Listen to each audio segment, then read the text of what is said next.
There we go. All right, we are set. We are set up.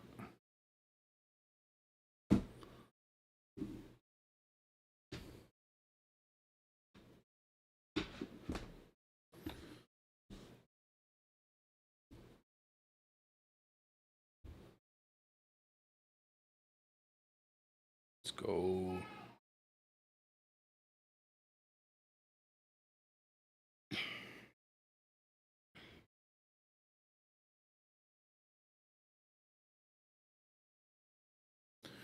Let's go into our deal here.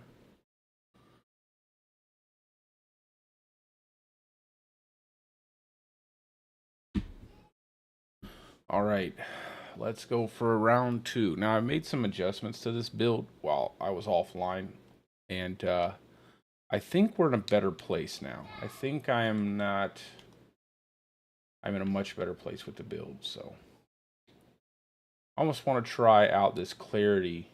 3 points into clarity. I wish I could give up 2 points here. I probably can. I'll probably end up pulling out some of these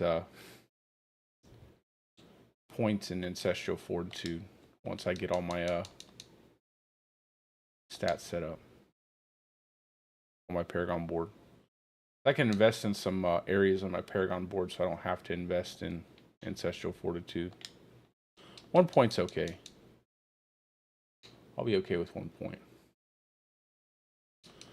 But we end up pulling in our Bulwark. We have Debilitating Roar. And I've been able to clear 90s. And you still get 1 shot by constructs if you don't cycle everything correctly. But I think once we hit 100 and I have all my Paragon boards set up, we will be doing pretty well.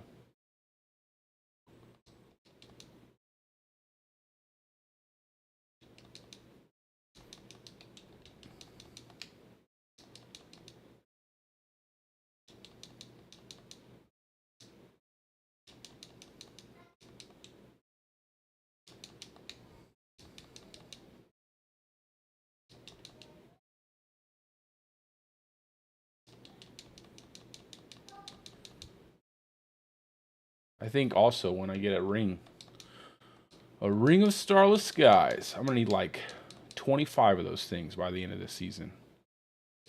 25 rings of starless skies. I've only gotten 1 Andariel's Visage, so we will see what happens.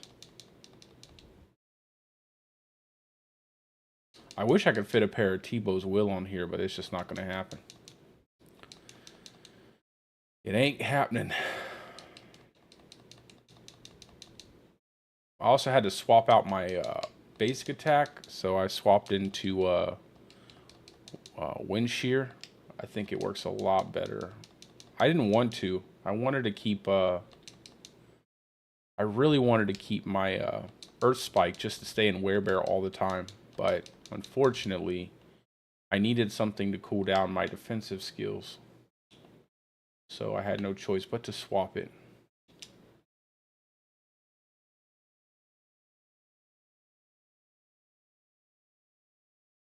Oh, Zab, I don't like Soul Brand at all, so I wouldn't tell you to do that. I would tell you wait. You could swap Mending Stone for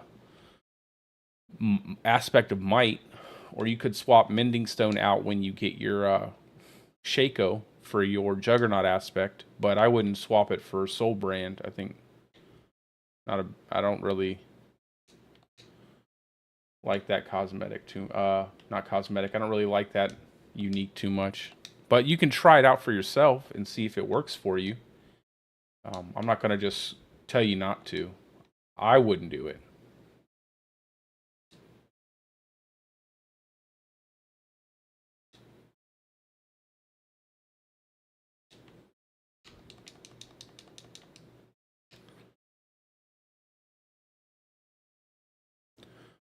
Does anybody know if these 2 staffs are worth anything? I don't really trade, but I got this staff here that gives me Earth Skill, damage to control, damage to slow, and then I got a staff that gives damage to close and distant, werewolf and damage over time. I know the damage over time wouldn't, but maybe the other stuff would.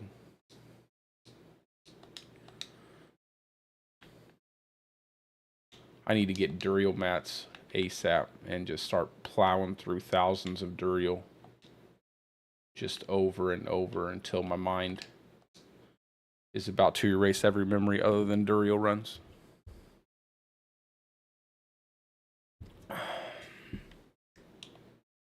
Let's see, what are we missing here? Obelisk and Herald of Malphus.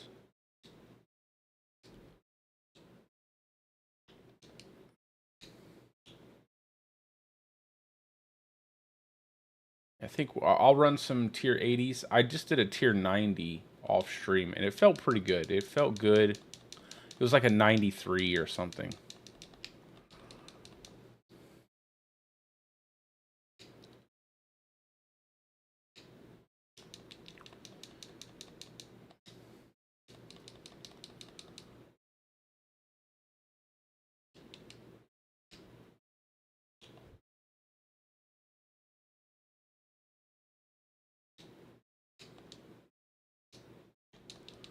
Yeah, that T-Bo's wool would feel so good. I think maybe for bossing. I don't know if it would be worth it to lose the +4 ranks to Boulder, though. I don't think the multiplier would be as good. It's like I would lose a significant amount of damage if I lost 4 ranks to Boulder.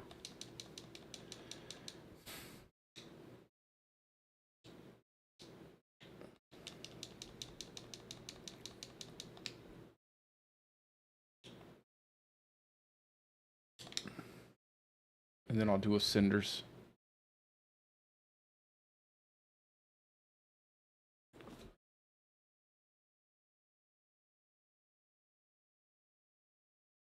So Barrier is a pretty good one. You can get some Barrier Gen affixes on your gear, like on the helmet slot for my Stormclaw build. It calls for Barrier Gen. You can also get more rings to Earth and Bulwark. So on your chest piece, I always say get rings to Earth and Bulwark. That'll help buff up your barrier. When you get a Shaco, you'll have rings to Earth and Bulwark on your chest, and you'll also have rings to Earth and Bulwark from your Shaco, so that'll buff up your barrier as well. And you can also get plus to defensive skills on your amulet. So you can get quite a bit of ranks to Earth and Bulwark that'll buff up your barrier and make you feel a lot more tanky. If you are having any issues and you feel like you need more barrier, you can swap diamonds into your gear pieces, so that way you get some extra regen there. All right, Race, no problem, brother.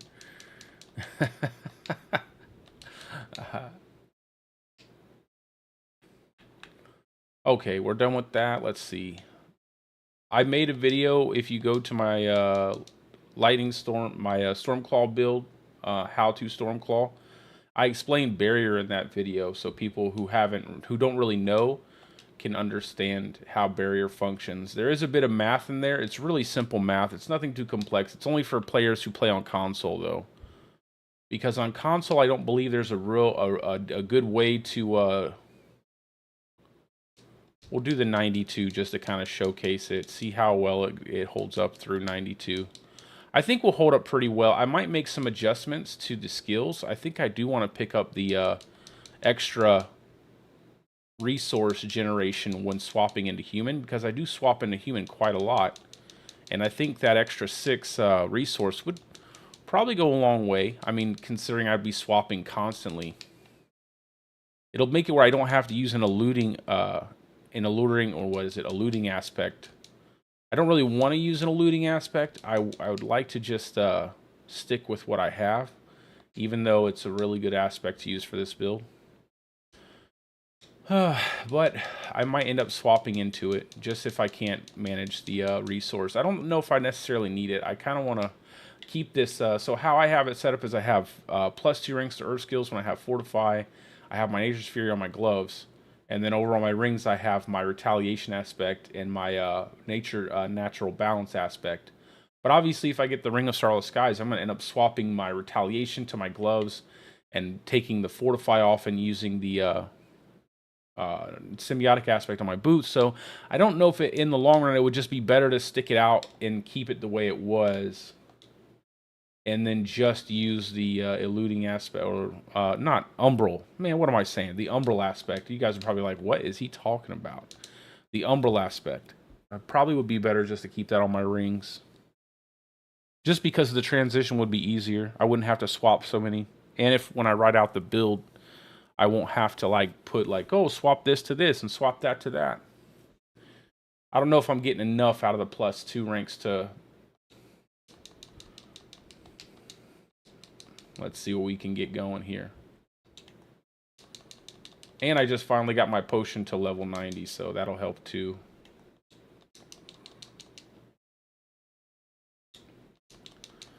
So I got 3 points in the Earthen Bulwark for the extra heal. And it feels pretty good. I feel like I'm getting something out of it. And that's the thing. When I hit not Earthen Bulwark, Debilitating Roar. When I hit my Debilitating Roar, I feel like I can't be killed.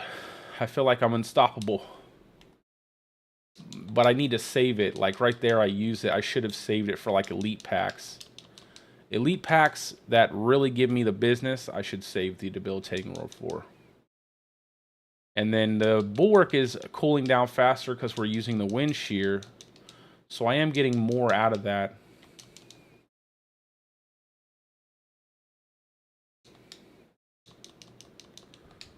I feel like I'm missing the extra reset time I get from using Earth Spike, but I don't know. So we got that first area pretty easy, but we all know it's not the first area, right? It's this area. It's when we start getting into the dungeon, start getting into the vault, and start getting popped by those guardsmen constructs. Those are the sons of bees, man. Those guardsmen are painful. They hit so hard. And off screen too, so it's always nice to get hit off screen by one of those jokers. I've died so many times by getting popped off screen by one of their laser beams. But as long as we rotate our Debilitating Roar and we rotate our Bulwark, we should be okay. We should be okay. And I think it's a lot better now. I feel good about it. I actually feel good this time. Today during my stream, I felt awful. I felt terrible. I was like, what's going on? I feel like I'm getting one shot out of all these places. And see now, man, that Debilitating Roar is so good. It just adds that extra tankiness, blows right through stuff. I feel good. And this is a 93. I mean, like I said, you'll still get hit every now and again with the rando one-shots because, well, that's just vaults. And that's what enemies have in vaults. But as long as you don't run into too many suppressor enemies, waller enemies, I think it will be pretty easy to use this build overall. You just have to manage your cooldowns. It's definitely a little bit, I would say difficulty-wise, it's one of those higher difficulty builds. You have to, you know, pay attention to your positioning a lot more. You have to pay attention to your spirit a lot more until you get like some of the better, that Ring of Starless Skies. I think once you get the ring, you're you don't have to pay so much attention to your resource once you get the Starless Skies. It's just until then it's going to be a little bit more time and attention when you're running through the dungeon. But it's fun. I mean, that's the key. It's fun. It's fun in this show. Oh, okay. So I should have popped my Debilitating Roar there. I was actually about to, but I took a little too much damage there. But you'll see what I'm saying. So right there, a little bit of a slow play for me. So I shouldn't have been so slow. It wasn't a must-die situation. So I definitely, I don't know where all these enemies are going. I didn't pull all those enemies. Maybe they were chasing me. Yeah, I definitely shouldn't have died there. I should have played a little faster. So we'll get our stuff going up here, right here. Go ahead and use that. We can use one of two combinations. We can use the combo with the Earthen Bulwark, followed into our... man, that didn't go as I wanted it to, but We're still up. We'll just move past a little bit, kind of give ourselves a little room. Hit another debilitating roar, and then get our boulder spinning up, and then we're good. So once you get the combo going, you're good. I just got to keep my hurricane up more. I really wish they would increase the duration of hurricane. Like, I don't know why it's that passive gets me every time. That percentage increase to your hurricane and cataclysm. I just want to smack whoever put that there. I feel like they were just not thinking. They were not thinking they need a cup of coffee that day. It's like, who gives you 15% on a skill that lasts 8 seconds?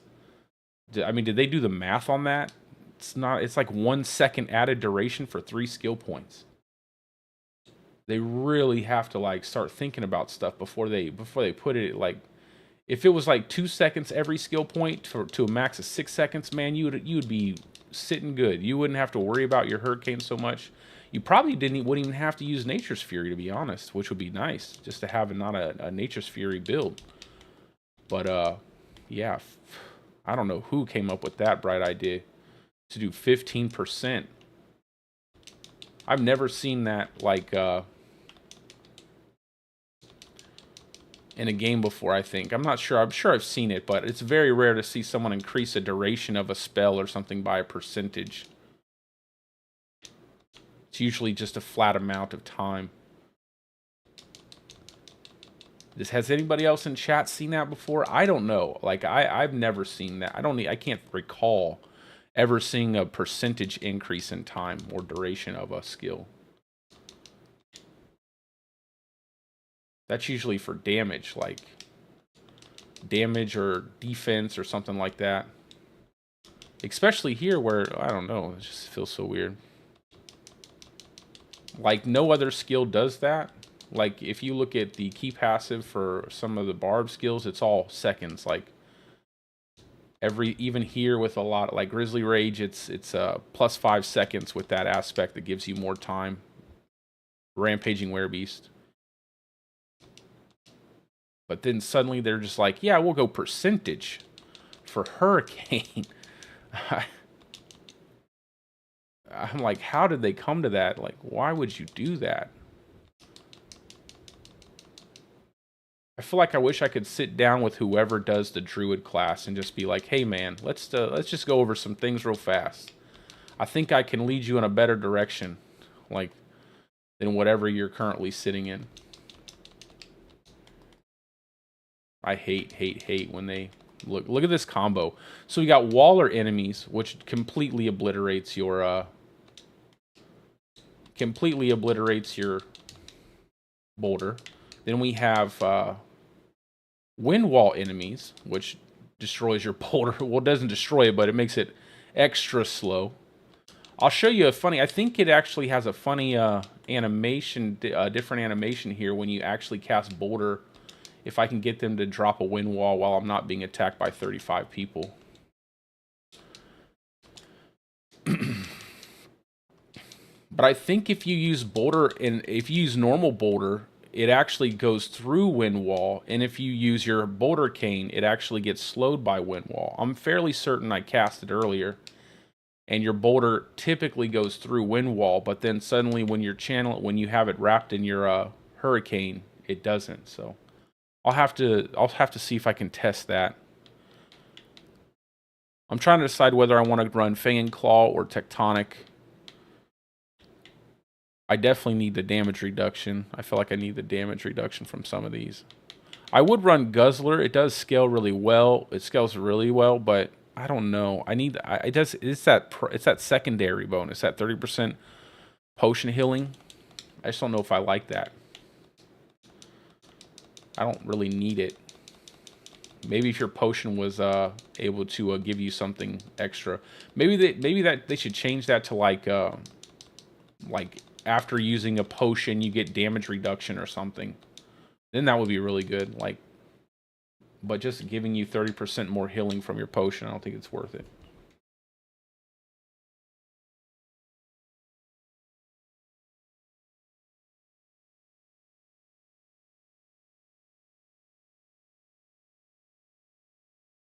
Franken Pope, what a cool name. Yeah, yeah,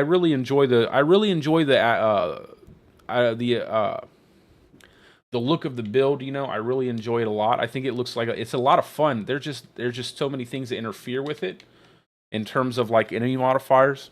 I wouldn't say there's so many things that interfere with it. It's just when they do interfere with it, it's pretty significant, causing you to almost feel like you're not doing it. Well, at times you're not doing any damage. I think that's the problem. It's not that they exist. It's not that things that can counter your specific build. I think that's always good to have that. So you have to actually play around it and try to figure it out. But I almost feel like it counters it too hard. Like Wind Wall will catch all your boulders, even though it's really cool when they finally free themselves. You got one massive boulder that just hits everything. But until they do, you're not doing any damage. Walls just destroy your boulder. Suppressor domes just destroy your boulder. So it's one of those like it's really fun and cool looking. The aesthetic of it is really like awesome. And but how practical can we make it? I think that's the thing. Is like how practical can we make it for the player? Like I want to make sure that this build can be used by just about anybody, and they feel like they're getting something out of it, barring when they run into, the big three: wind wall, suppressors, and wallers. And to your second comment, I don't know if they're too arrogant. I mean, it seems like they talk a lot to the player base. I feel like they do. I feel like they communicate. Maybe not so much about class balance. I feel like maybe they should do that more. But I feel like they do listen. I just feel like for I think my whole problem is that they listen really well, but they're not testing everything before they implement it in the game. And if you're going to listen to your player base so well, then you should give us a public test server. Like if you're going to listen to us, then give us a public test server so that way we can actually give you feedback on everything before you put it in the game.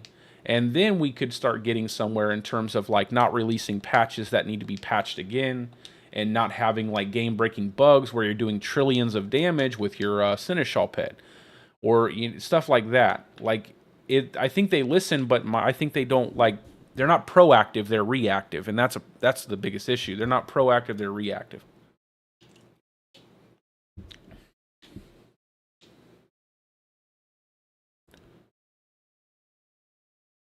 Yeah, everybody's basically said public test server, public test server, public test server.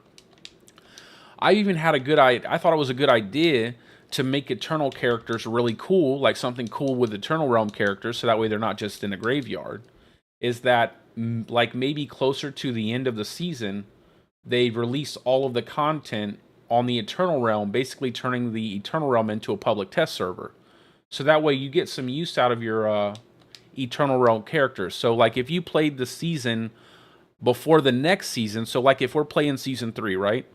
They release the full season 4 into the public test server, which will be the Eternal Realm, like maybe 3 weeks or so, something where they can actually have time to get some feedback before the next season launches.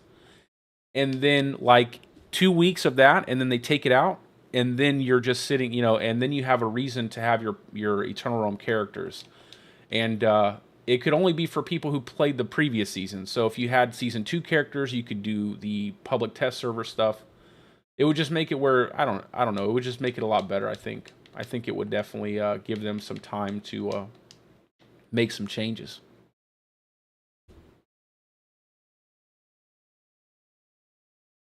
Yeah, I mean that's the thing. That's what I think though. I think they're doing well enough. I think by the time that we get to like I don't think last epoch, just because it doesn't have that massive. They don't have that massive amount of PR they can afford. They're not that big machine like what Blizzard is. It'll still be a really fun game to play, but I don't think they'll have like a significant problem with like maintaining their game over the top of it.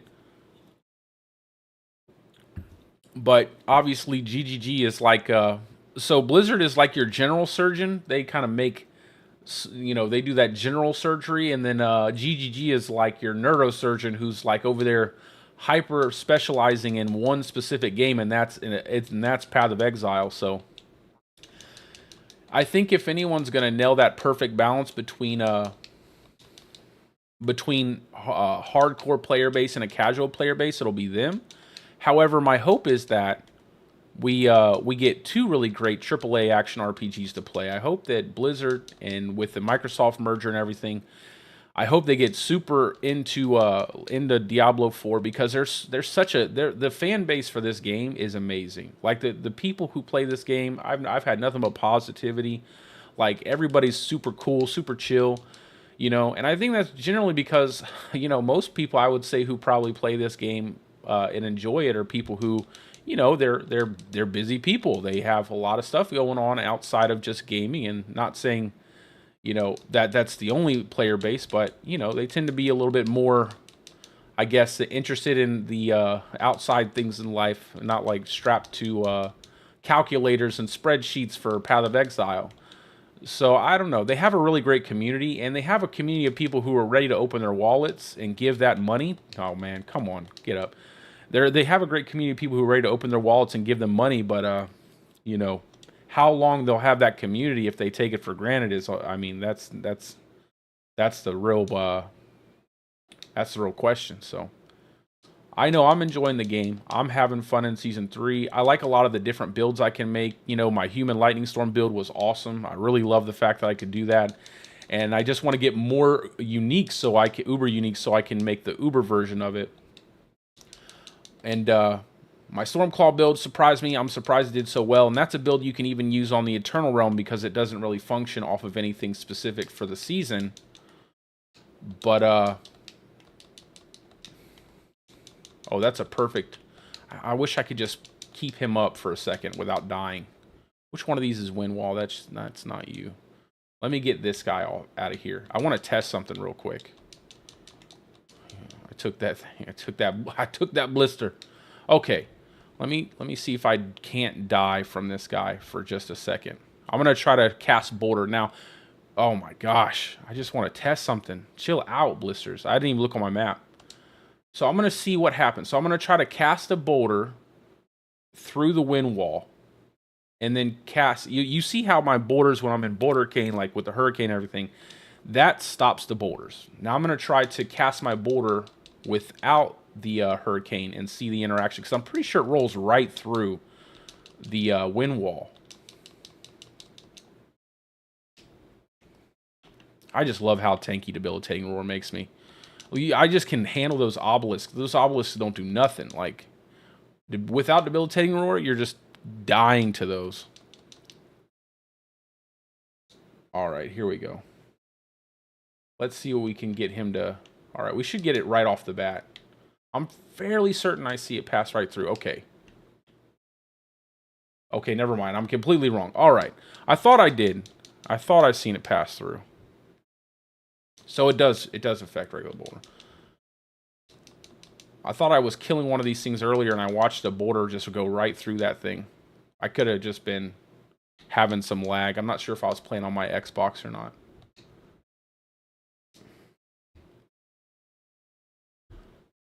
I wish, like, maybe physical objects didn't get affected by, like, suppressor domes. And obviously wallers, I feel like if the entire wall was able to be broken, if they would make the entire wall able to be broken, and then they would make, like, suppressor domes only affect like magical effects, or I say like elemental effects, where and then have wind wall effect physical effects. I think that would be nice.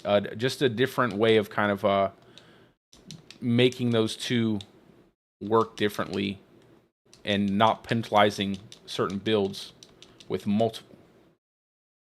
Okay.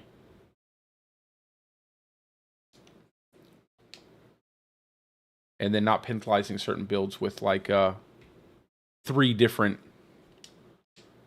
monster modifiers. What killed me? No idea.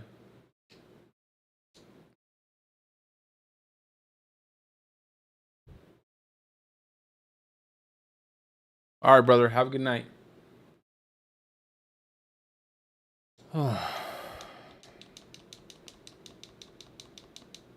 Okay.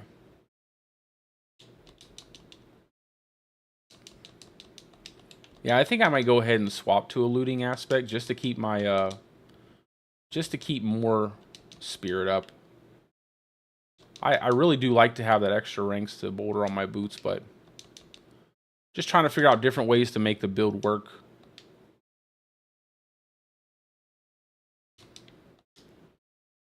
Not eluding the umbral aspect, man. I keep calling it the wrong thing.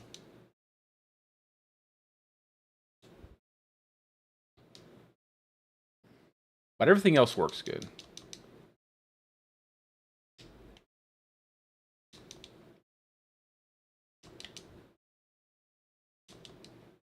And then maybe for bossing, yeah, another wind wall.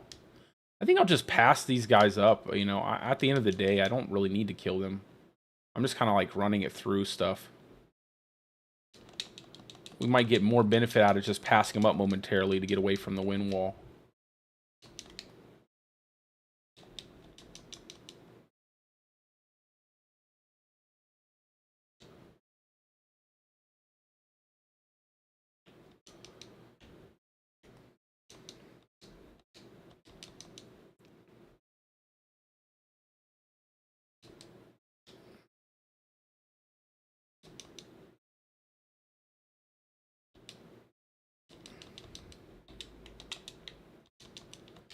Ooh, almost got me.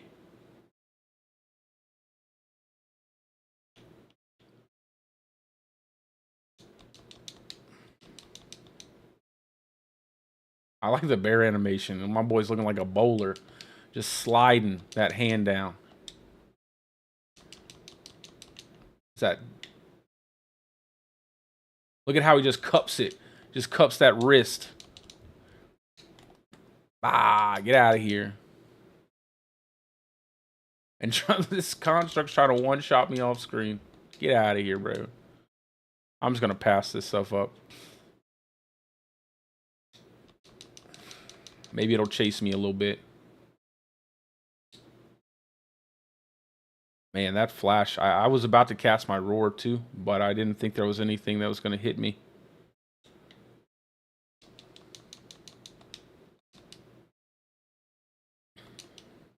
Yeah, I think just having a little bit more spirit regen off the rings would make this perfect.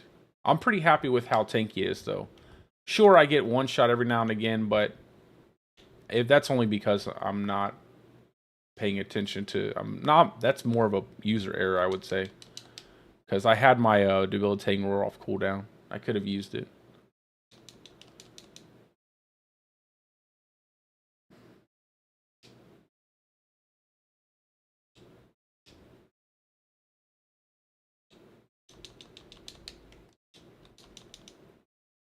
Oh, my stuff's broken. I didn't even realize it.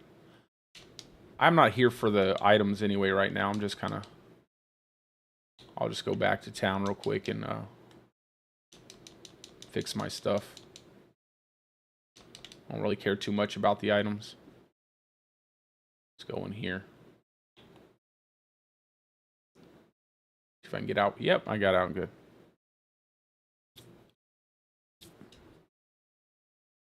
So we'll swap around some aspects when I'm done with this dungeon. And then that should be perfect.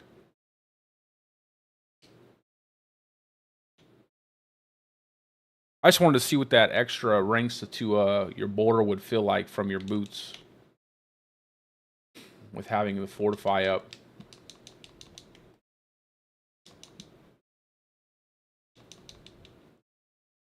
But honestly, just casting more boulders would be better.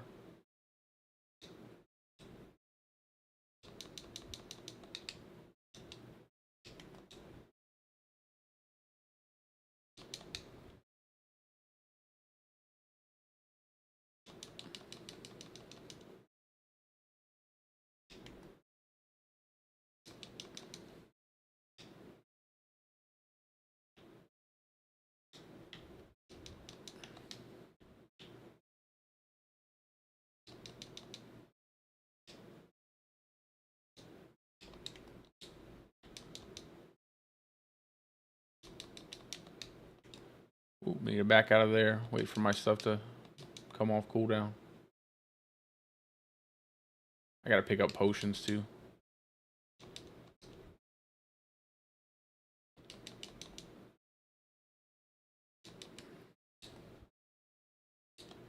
Oh my god. I was trying to move through that, not into it. What? Alright, I'm good with that. I'm not exactly sure what hit me there.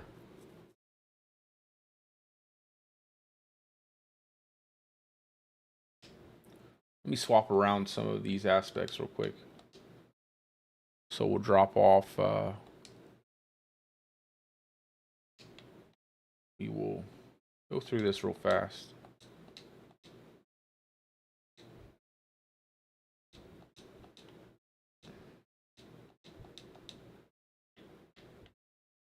Okay, reconnecting. We'll do that. We'll do that again.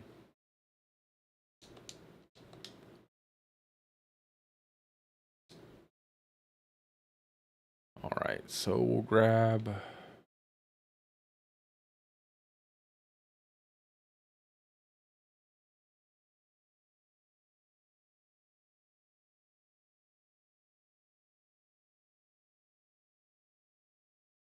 Where are you at? I know I have more.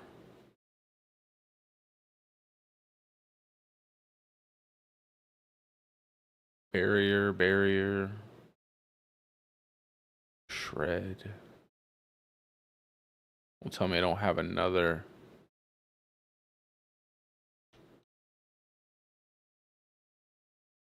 Let's take this.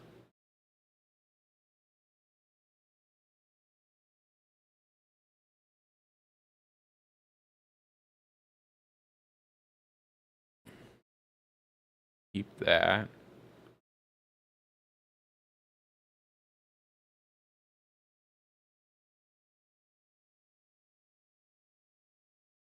Do I not have another retaliation aspect? There's no way. I haven't had any good ones drop. Keep that.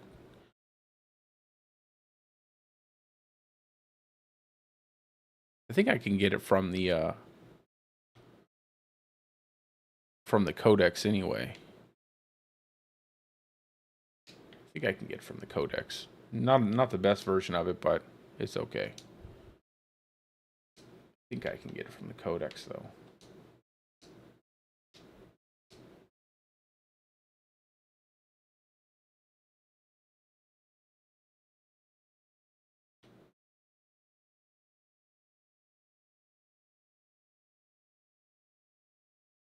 Yeah.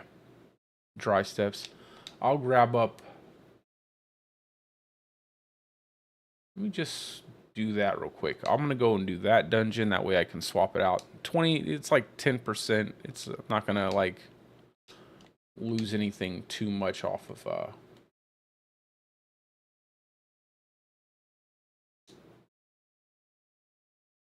that 10%. And then I'll be able to get another one. Let's go ahead and pin that.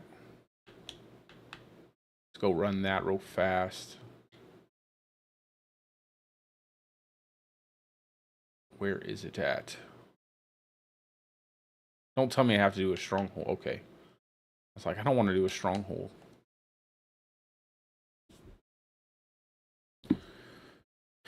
And then we'll use the umbral ring.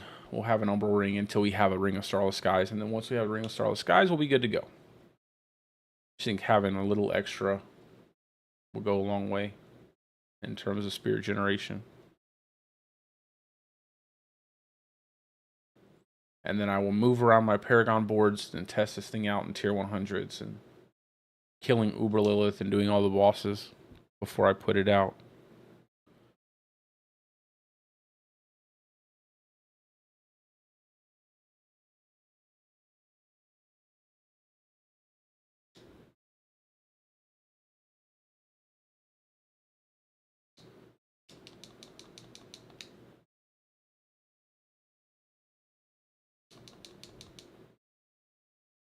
The only thing I might think about doing is taking off the werebear chest piece, but then I won't be in werebear all the time.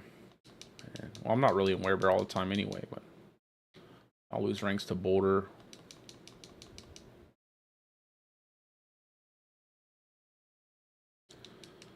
So I'll wait to do that. I'll wait and see what we can make happen. I don't know how much I will get a benefit off of mending stone. Just because it seems like everything just knocks your barrier off so fast. You need a lot more barrier. I feel like then you would need a lot of barrier and damage reduction. Mending Stone's really good for doing like low life with subterranean build. Just because you can take so much damage to your barrier with low life bulwarking. But I would not recommend low life bulwarking this season because of all the pedestals that heal you. It would be such a pain in the neck to keep that low life up all the time.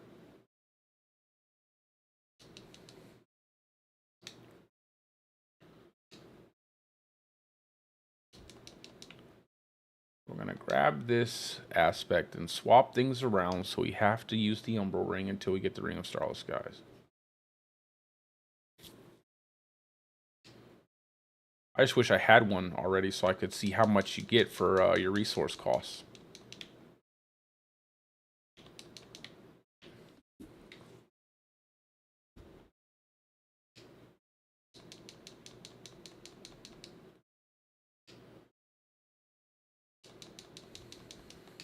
I think I might actually watch some of this stuff back too to see what I'm dying from.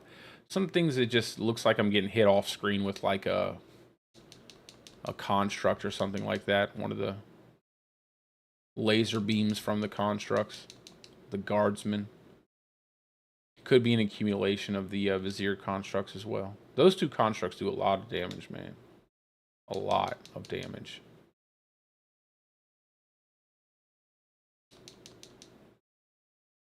We'll just pump out regular boulders at them. See what happens.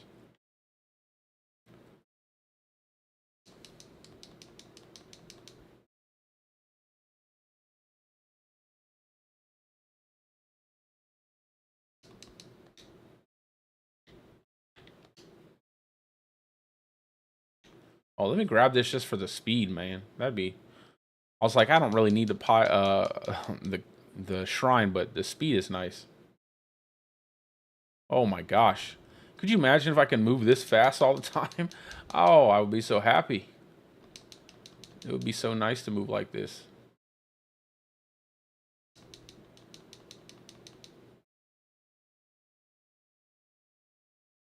I think this would make the whole thing feel different if you could move around like this.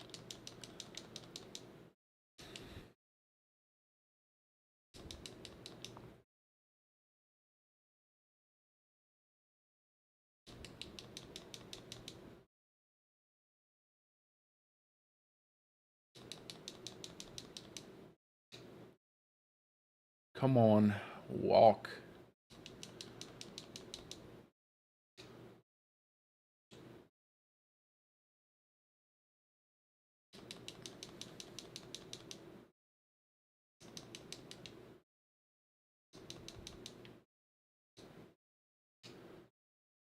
And then the last corpse pile. There we go.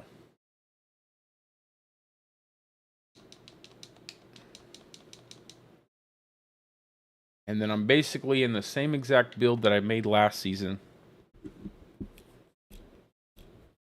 Retaliation, Umbral Ring.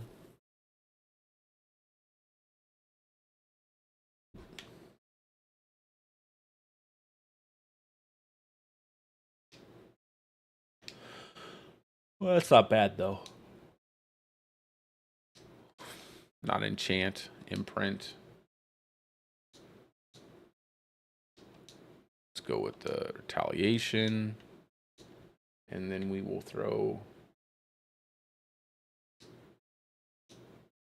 the Umbral aspect on the ring. And then we will go with our Nature's Fury on the boots. Okay. I wish they would take resistance. Man, could you imagine if this lightning resist was something like a damage reduction? Like, damage reduction would be nice instead of lightning resist. We don't need resistances like that. 60% lightning resist? Like, what do you need 60% lightning resist for? What in the world do you need that for? Physical damage. That's good. We got our core skill. We got our Juggernaut, Nature's Fury. We got Boulder. We got the Metamorphic aspect. We got a really good Dolmen Stone Amulet. By the way, guys, when you get your Dolmen Stone Amulet, don't worry about the ranks to wrath skills. It has nothing to do with the build whatsoever because Metamorphic swaps your Boulder to a core skill. And this gives ranks to wrath skills. That's why you don't get any benefit from it. And then we got our natural balance, and then the Umbral Ring. So if you look here, it's supposed to give me 3 ranks. And if you look at my chest, it gives me 3 ranks. But if you look at my Boulder here, I only have 12 ranks. So I should have 15, but it doesn't affect the Boulder because now it's a core skill. Now it's a core skill. Surprise.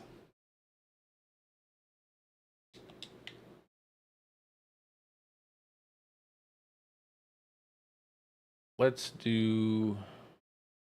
I'm always down for Shock Lance. Who doesn't mind Shock Lance, right? That's super easy, Shock Lance.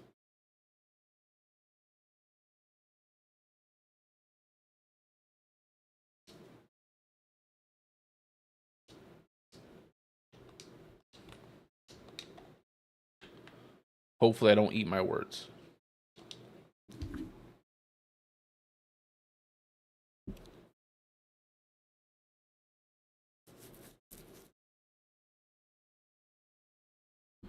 I think keeping a second ring until you get Starless Skies for bossing would be good.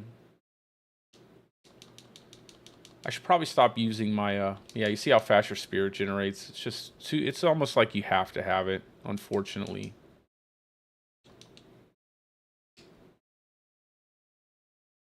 And I hate having to have anything. Like, I hate that anytime you have to have something.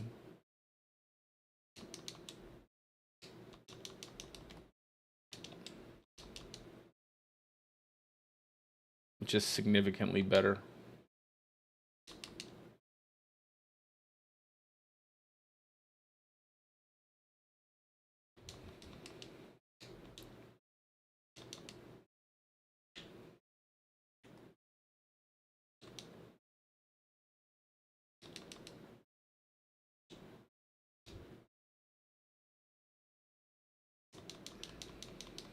All right, we are almost there, guys. We are almost to 100. And then I can reset my entire Paragon board and figure out if there's something I need to do.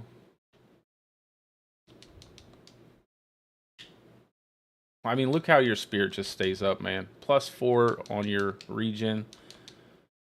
Just all day you can cast Boulder. And not only that, but it helps reset the Hurricane a lot faster, too.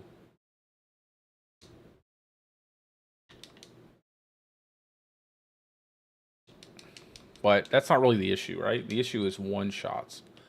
The issue is avoiding all of the very difficult one-shots that can hit you from off-screen and take your whole life away.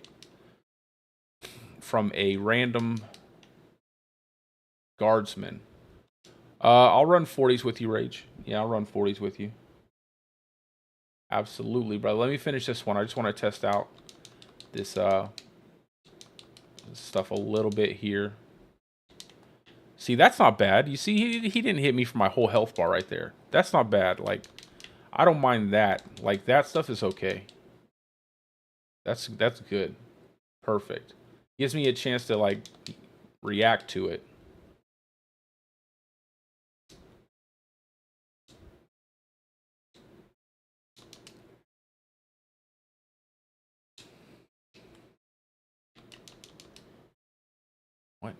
Oh, but see, like off screen, man, just like a random construct behind me throws in like a bolt of a laser bolt. Good God, man, that thing is so powerful. Like everything's going good, and then zap, just like come on, like how is that? How is that like with max armor, max res? I got 16, which that's way over. Max res, max armor. Like there's no way one enemy, a normal enemy like that, should be able to one-shot you. Just this guy here, just this random Non-elite guardsman construct here. Just zapping me off screen, taking my whole life bar, basically. That's not overtuned at all. I have to have like 75 rolls of damage reduction. And that basically makes so many other things useless. It's like, here's all these cool uniques you can have, but here's this monster that in its just plain form can one-shot you off screen.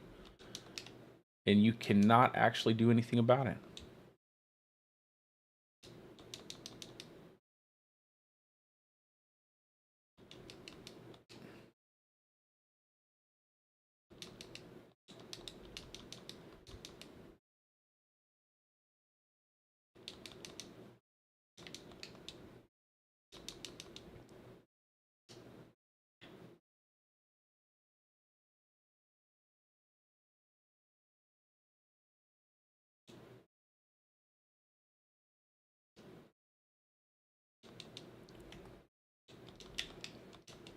So we just have to prioritize killing all the guardsmen. Look at that guy. My man's shooting me from super far away. He's got the Tom Brady laser.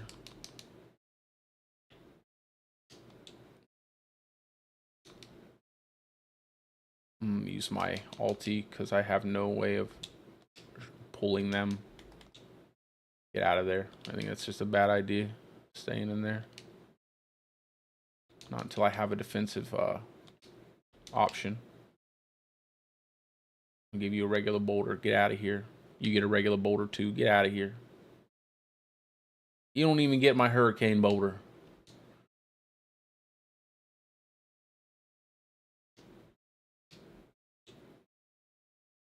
And then pop our debilitating. See, this is a good, like, once we have that debilitating roar up, once we get that up for those 4 seconds, we're good. Like, you can really put out a lot of damage, and you're not worried about dying because obviously you have that massive damage reduction.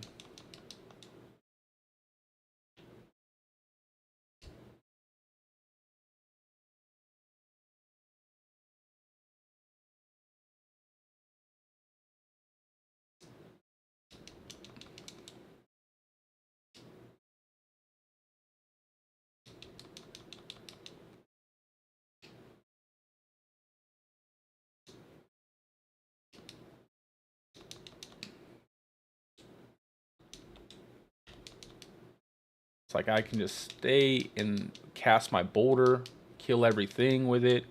As long as I get like 1 or 2 elites down, we're good. Like if I have like a whole pack of elites still up after that goes off, it's going to be a little bit harder from there. So you're gonna, if anybody wants to use this stuff, you're going to have to really pay attention. And I honestly think that's pretty much how most boulder builds are going to be, regardless. Like, maybe I could get a plain chest piece to get more damage reduction. I probably would get a better chest piece if I didn't use the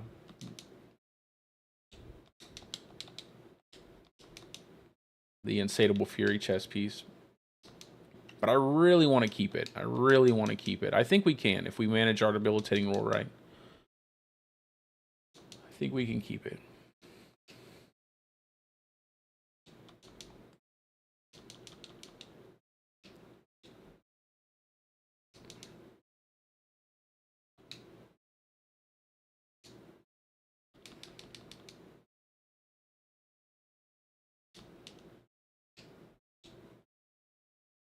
Alrighty.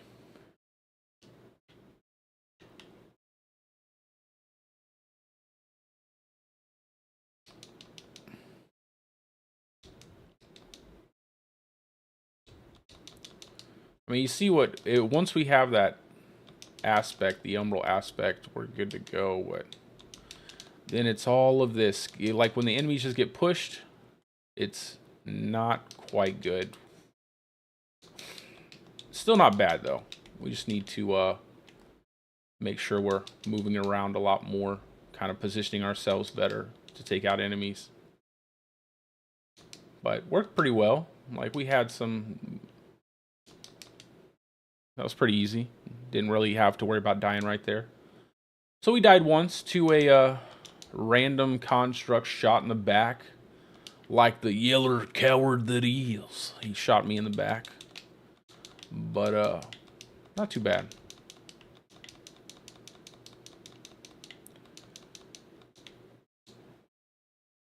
Alright, Rage. Invite me, brother. Let's run these.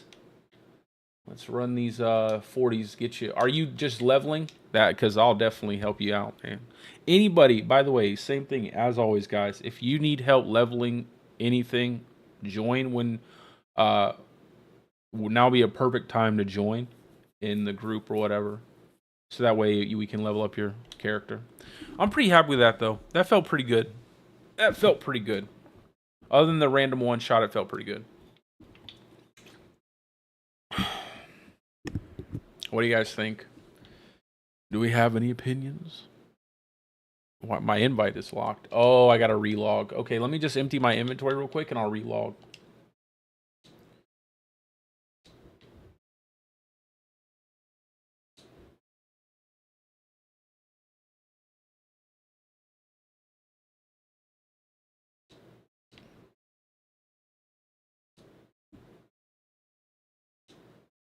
The only way I could see them keeping resistances like this on your helmets and stuff is if they could go above cap.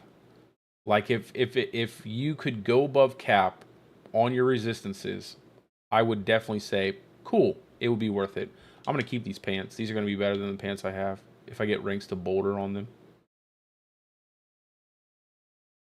That's going to be a decent.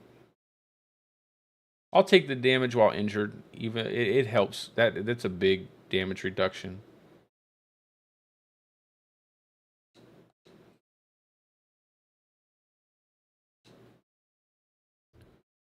Man, I gotta start selling stuff. I'm gonna have to figure out what is worth selling. What is worth selling? I have an idea, but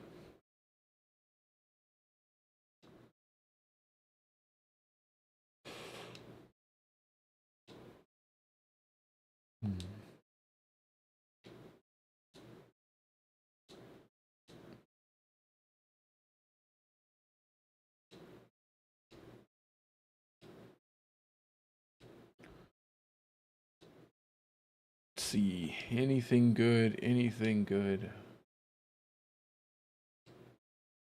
I think these two staffs are good to sell. I don't know. I don't know. I don't know.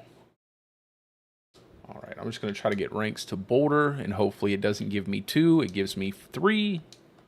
Give me 3 ranks to Boulder, please. Thank you. Thank you. I love when that happens. What a nice thing to do for me. More armor. We'll just hold on to those just in case. Just in case. Let's socket these bad boys.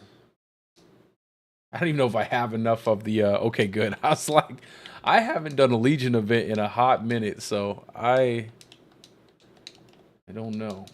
Okay, and then get a, do I have an extra? No, I need to get one out of the chest. And it doesn't have to, the good thing about this build, it can be any of these Juggernaut aspects because we have way too much armor. Way too much armor. Way too much armor.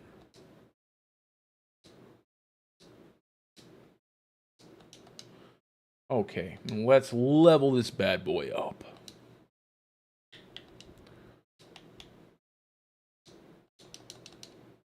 There we go. Look at that. We got some damage reduction, extra damage reduction.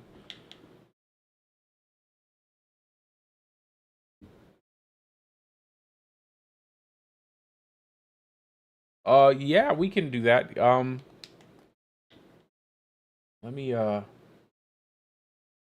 Let me run some stuff with Rage, and then if you're around, we'll do some capstones for you. We have here. So we're getting the, I wasn't getting anything for that damage reduction from poison enemies because we don't even poison enemies. So I'm getting a big chunk of damage reduction, 10% more. That'll help too. All right, Rage, I'm going to log and then you can invite me.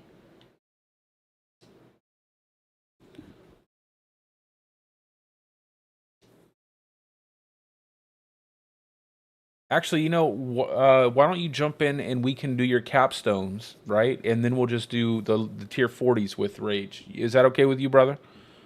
We can do just these capstones. It shouldn't take us too long to do the capstones, unless you're busy and you need to do the 40s like ASAP, and then we'll do the 40s. How do you feel about that?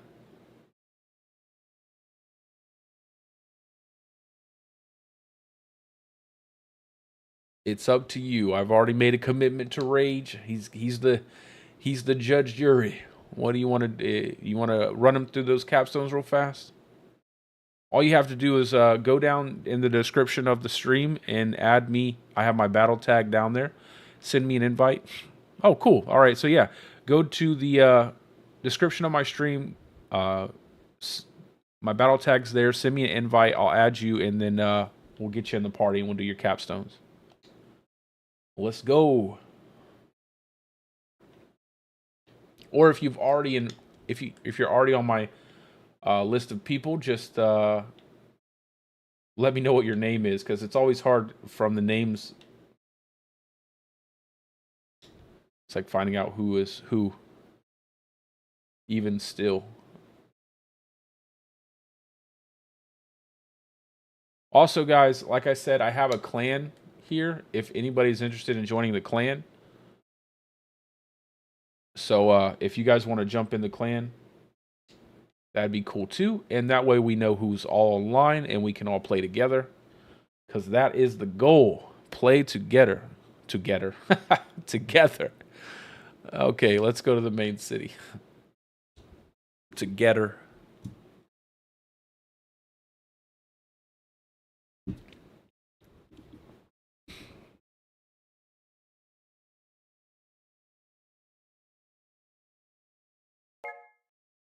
All right, let's get you in here.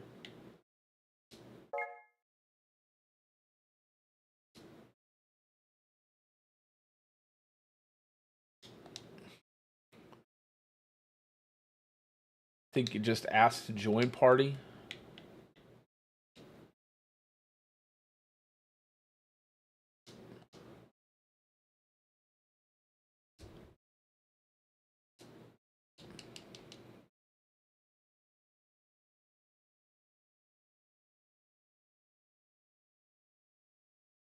So my build doesn't use Crone Staff. I think we need tier 2. We need tier 2 first. He's like level...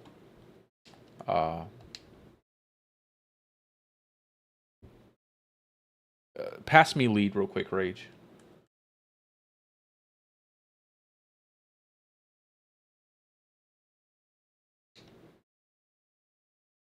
And we'll run these.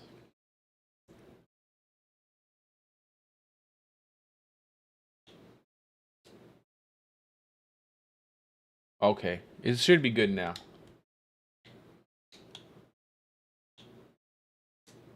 There we go. All right, let's go smash through this.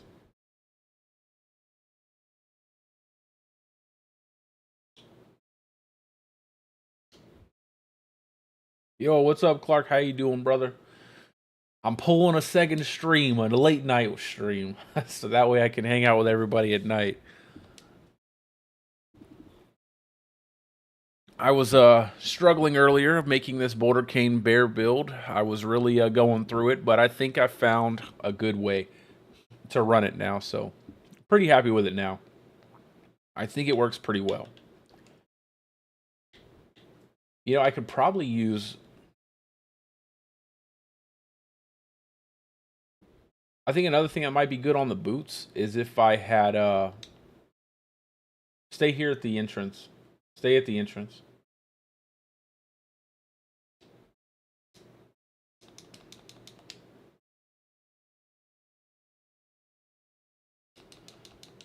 If I had damage reduction while injured on my boots too. I'm just gonna roll boulders. My boy's just throwing bone spears.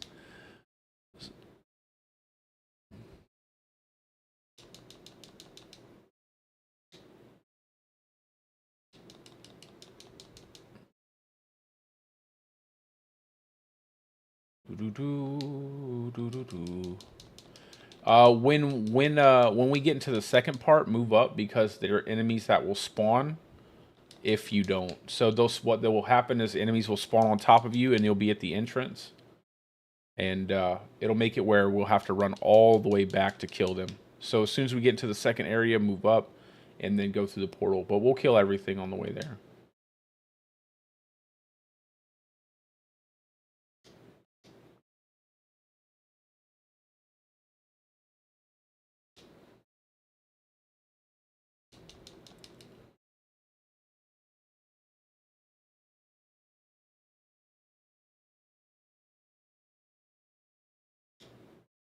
We are making our way.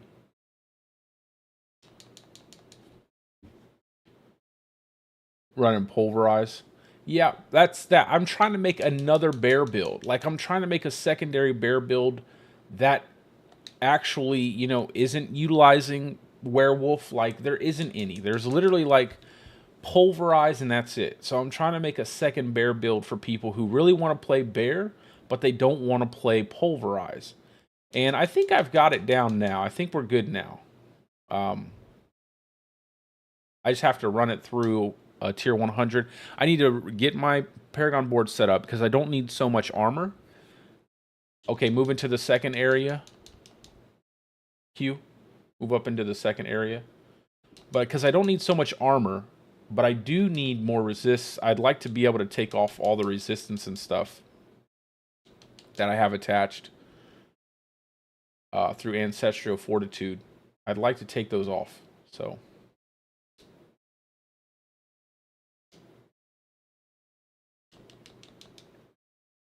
I think we can get more resistances, and then we'll be able to have a few extra skill points. Maybe I can put those elsewhere and get some, maybe a little extra damage reduction, or I just feel like I need more damage reduction because I'm using the Insatiable Fury chest. If I wasn't using the Insatiable Fury chest, I probably wouldn't need more.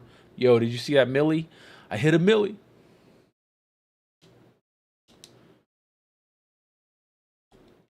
Okay, yep, so you got that one enemy. Just run towards us. That stupid one enemy always spawns back there. Unless you got him. I'll come back here. Let's see if I can bowl a strike on him. From downtown. He dodged it. That's embarrassing.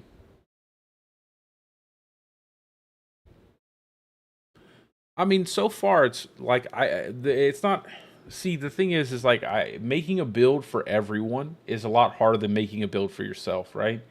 So like I can make a build for myself and it works really well when I play it, but when I make a build and I put it out there for everyone to play it, there are going to be people who were like, "Well, I'm dying all the time," or I'm not doing enough damage. So if I can't make a build and put it in some terrible situations and it still survive, and obviously clear enemies, clear bosses at a decent time frame, it's not going to be good generally for most people. So, like I said, it's easy to make a build for yourself. It's much harder to make a build that everyone else can have fun with and not worry about dying too much. But I think if, like I said, if you rotate your debilitating roar properly with your bulwark, it shouldn't be too much of a problem. And you get the right affixes on your gear, should be pretty good.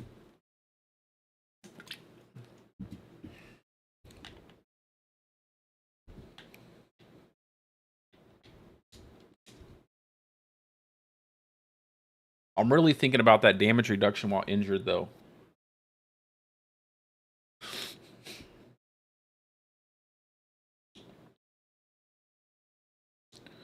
Just to keep me up a little longer if I get CC'd or something like that. Having 2 rolls of that would be pretty nice.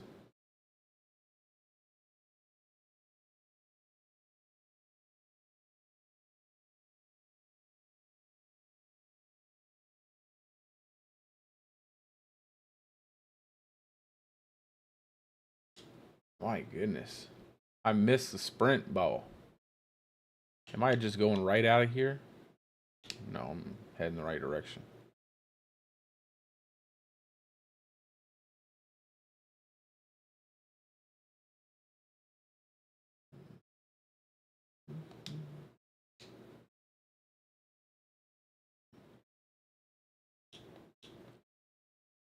Anybody who's just coming in, we're running capstones, and then we're going to be doing tier 40s to level up. So if you need levels and you have your stuff done, if you want to just kind of come in and get some levels on your character, you are more than welcome. We got room for one more person.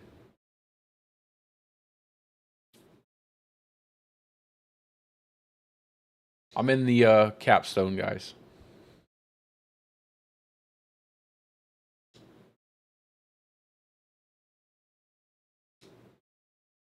Unlocking.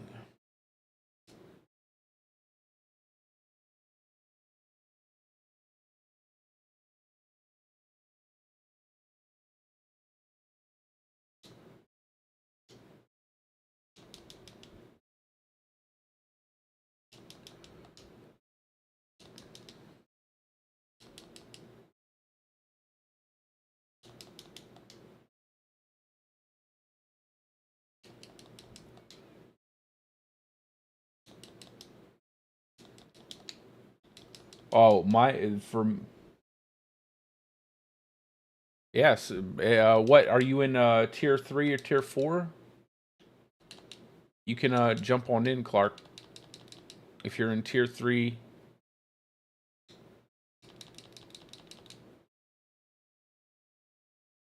we're gonna be doing tier 40 nightmares, so you'll get some glyph XP too.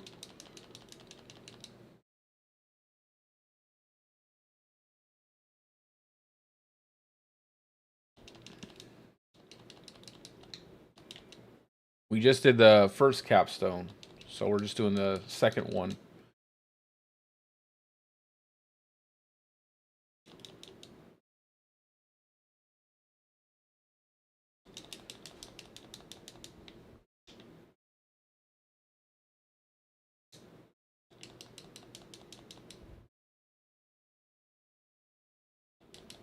I have to make several alts. Yeah, definitely, bro. Okay, so when we're done with that, I don't know if you've added me yet on my on on BattleNet. So my battle tag is down in the description of the stream. Just send me an invite. I'll add you up and we'll get you going in some tier 40s.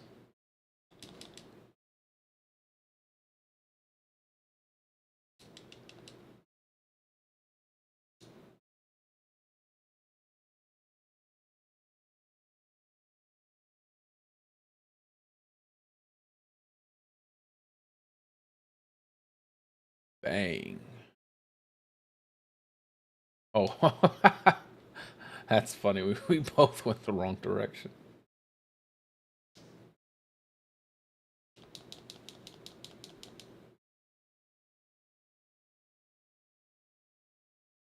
It's never that easy, Rage. It's never that easy. They're just teasing you.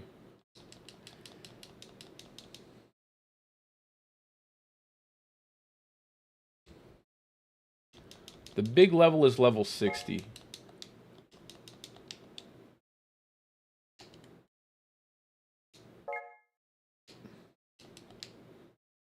Once you hit level 60, you can equip the gear that drops in tier 4. Unfortunately, you can't equip your farmed gear that you have from tier 4 though. That's still level 80, which makes absolutely no sense to me. The farmed gear you can equip at level 80. The drop gear you equipped at level 60. They can both be 925, and somehow you can't equip the ones you farmed. This away. I got you, my man. I figured that was you.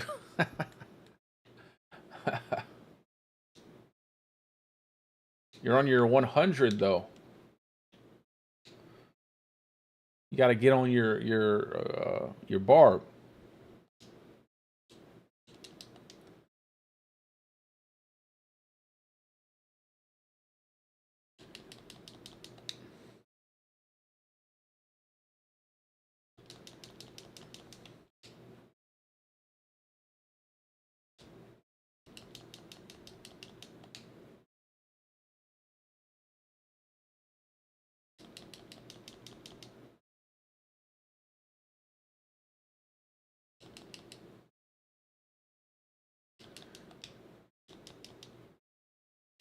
I can't believe you're cheating on the druid with a barb, man. Can't believe it. How could you do it? It's because of Hoda, isn't it? They got the big hammer. We just got this puny staff.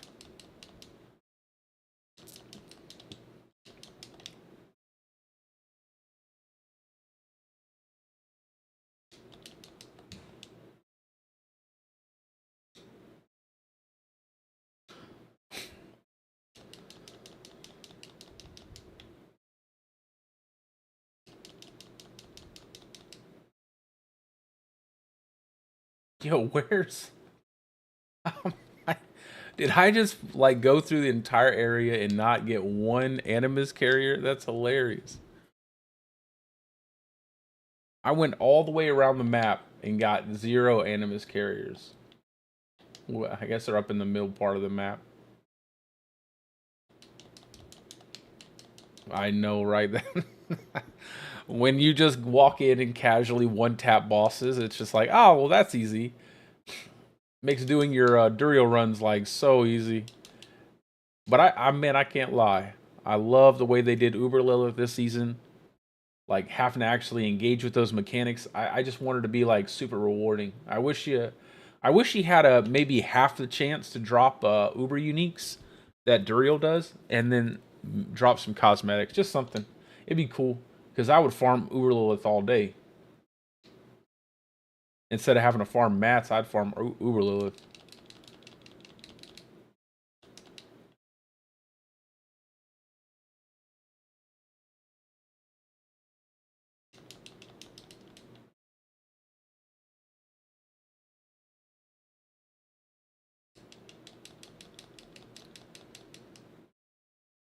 All right. Tier 4, here we go.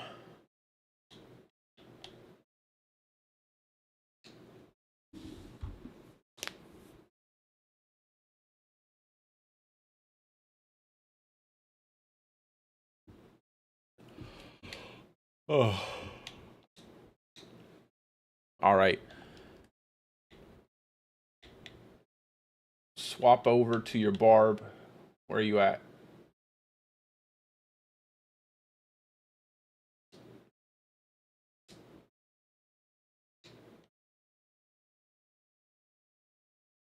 Oh my god. Bro, I need to pee. I plug your butt. Yo. These names are out of pocket, bro. What's going on here?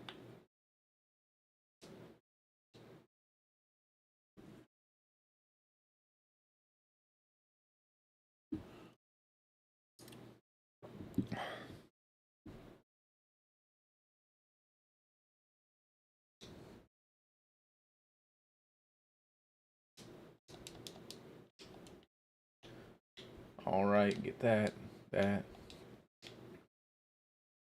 Swapping to tier 4.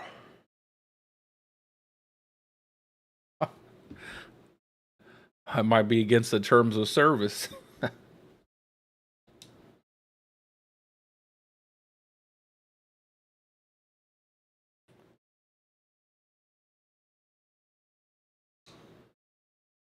On your boat, yeah, man. That bone spear, you're just so fast. You know, like I said, it's mobility, man. When you, that's the key to making a fun class first, man. You got to have good mobility, and when you don't have good mobility, it really makes you feel like you're not having a, you know, after a while, it just doesn't feel as fun. So like Necro, you can just throw out those bone spears, keep moving, bone spear, keep moving, and then it's, you know, they just need to give us more mobility. More mobility for a funner play experience. That is the key. Oh no.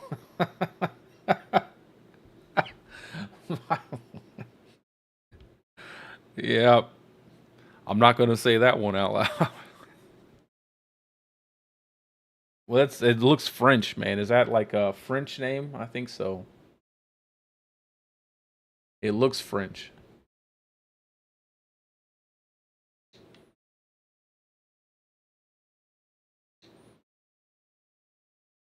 You got the tier 40s? Rage? I don't have any. I can craft one though.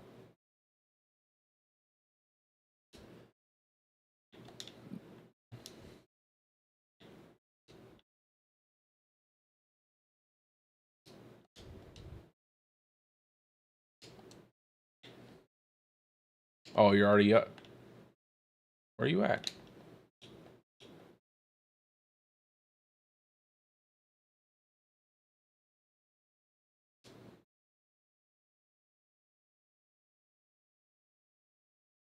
When the AI Yeah, I turned that. I got a nice. What are we doing here? Oh, we're going. You're gonna go do some Uber Lilith. Said bone spear, bone spear, bone spear. This slow druid might not be able to make it through Uber Lilith. That was the second phase. Yo, that looks cool. That green looks pretty dope. I had reset my sound settings trying to fix my mic and the default settings, and it switched on that stupid AI talk. It was so annoying. Oh.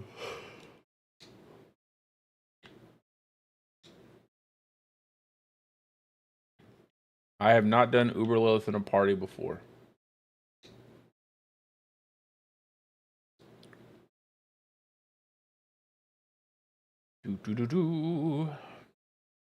I still have to Uber Lilith with his bear build though. That's the part that I gotta do. Really? Okay, okay. No problem. I'm gonna die. Ah. What are we doing? What are we doing? What? Did you just want to kill me? What happened, man? What was that? Oh, okay. Just a test, huh? You're just trying to test it out. All right. I was like, what are we doing, bro?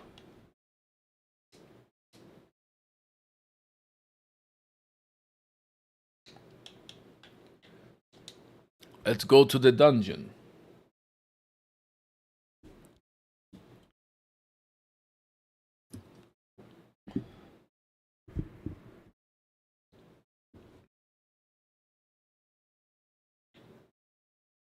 Wait for everybody to come in, and we are in the dungeon. Wait, rage. Wait, rage. Come on in, fellers.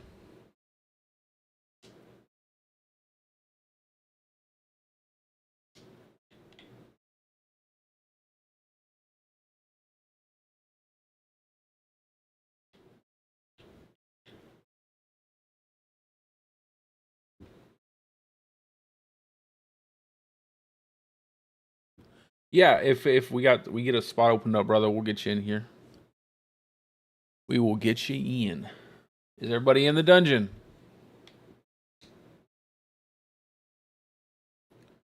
Come on, guys. Get in here. There we go. Just stay there at the beginning.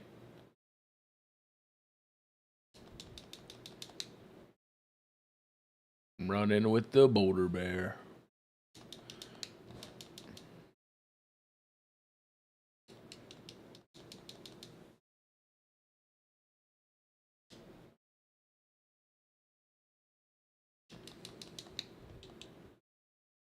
Why is this stuff not dying faster?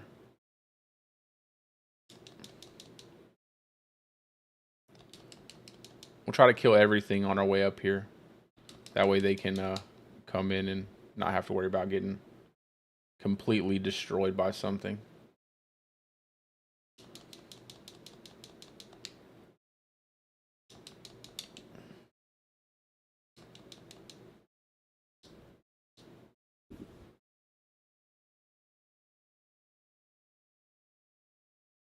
Bang. All right, you guys can move up in through the portal.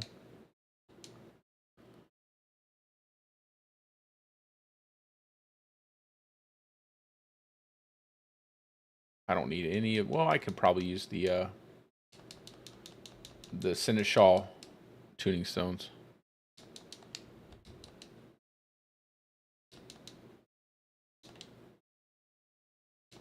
Sounds good. I'll go left. You go right. My wife would be proud of me because I'm not really good with my rights and lefts, okay? When we're driving. She looks at me like I'm crazy sometimes.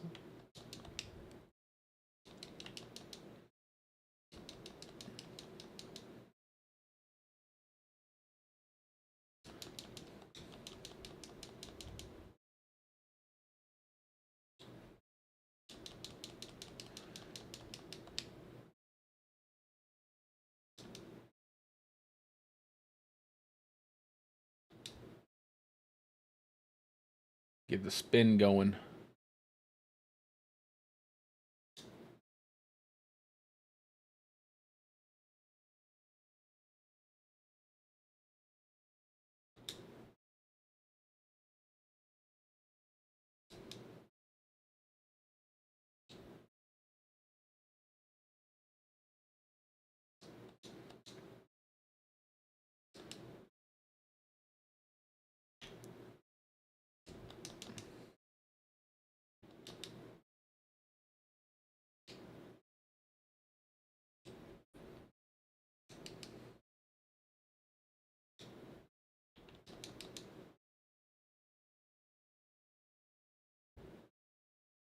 Let's go. Like a circus bear.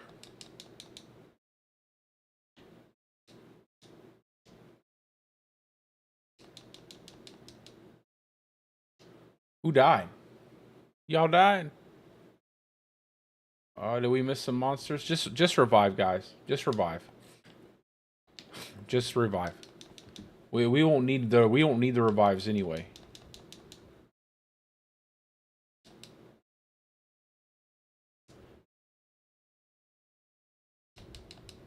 Yeah, just revive. Just revive. Don't worry about getting picked up.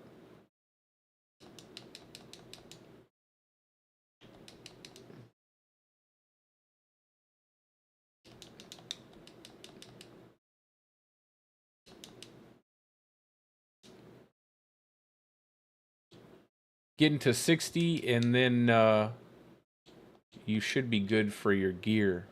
And then you can start equipping 925 gear.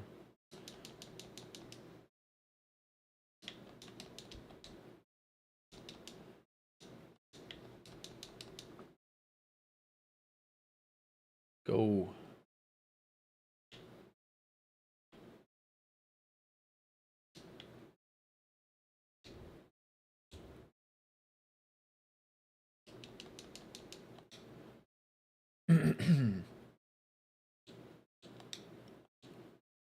We'll try to clear everything better. Yeah, we'll try to clear everything better in the next one. Just revive. Just revive. Keep reviving. We're almost done.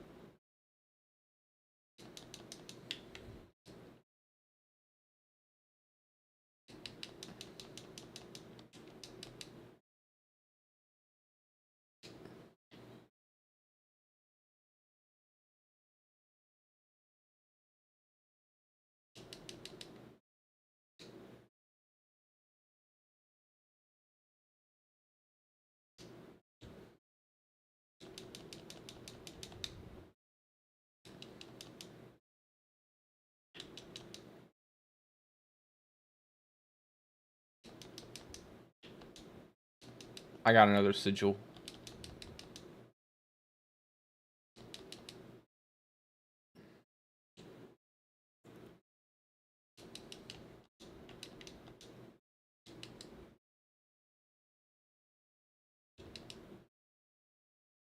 The Soikis Bear.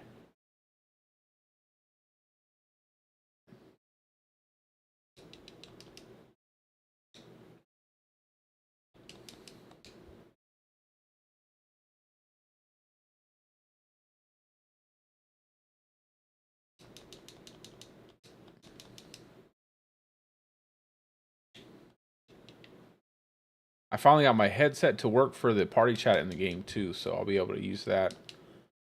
I just have to put it to not to open mic when I'm using when I'm streaming. I wish YouTube didn't have a delay. I would really do. I'm gonna look and see if there's some way I can change the settings. I don't think there is.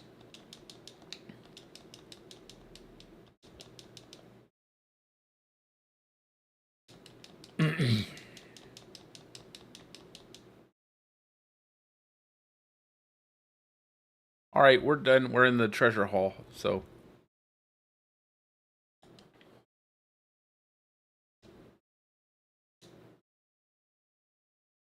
if you need to, you can pour it out and then come back in.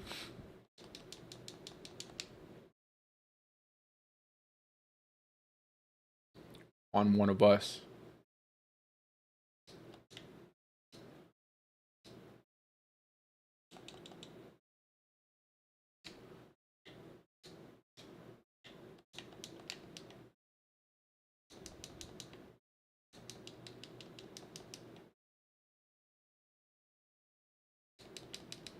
We'll just do a better job clearing the next set of stuff.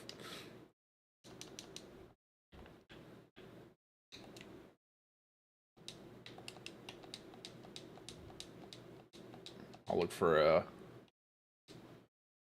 retaliation aspect is what I need now.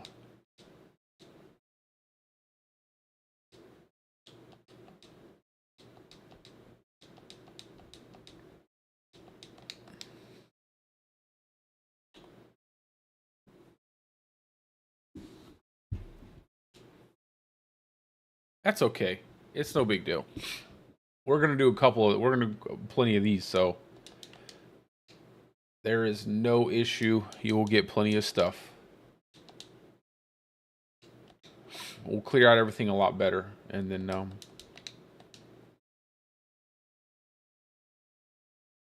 for the next one.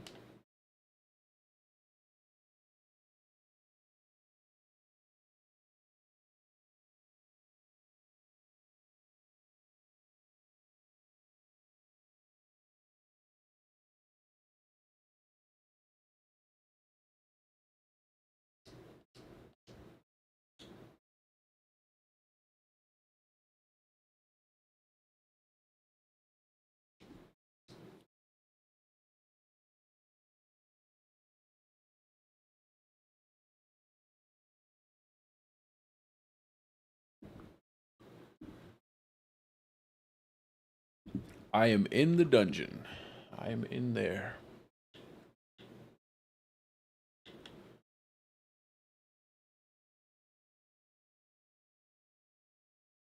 Look at all my fallen characters from hardcore.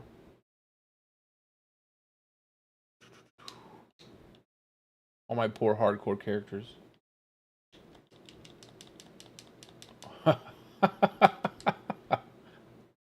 It ported you on me. I just won't pick you up. Watch out for the volcanic modifier.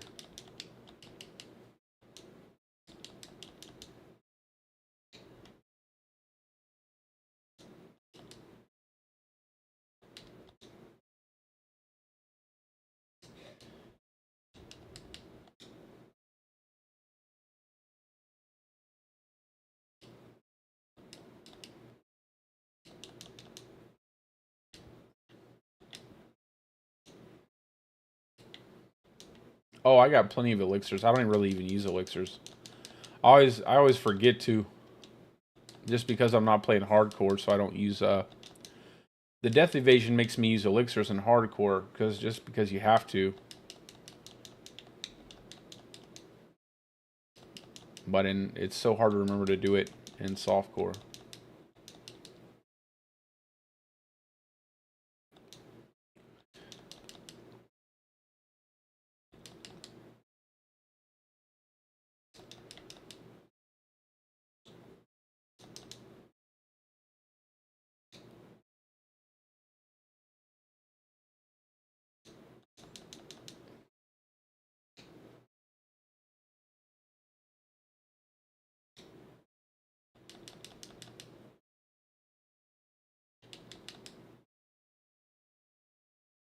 Let's go.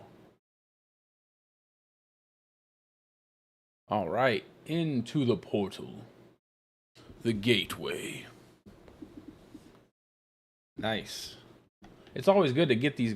Man, look at that. I'm like a little aardvark.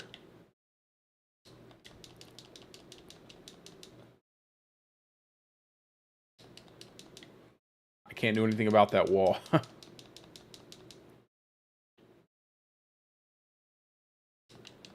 Or these suppressor enemies. Let me get out of here.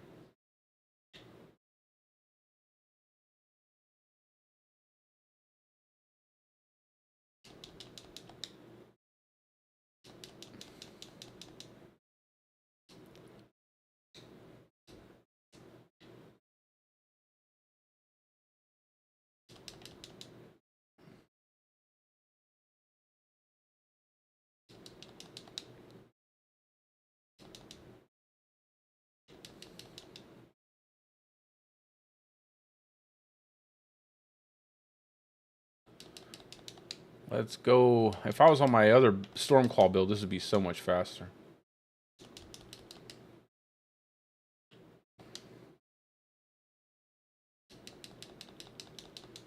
Be racing through this. That's why I need to hurry up and level another alt up for that build. That way I don't have to swap stuff around.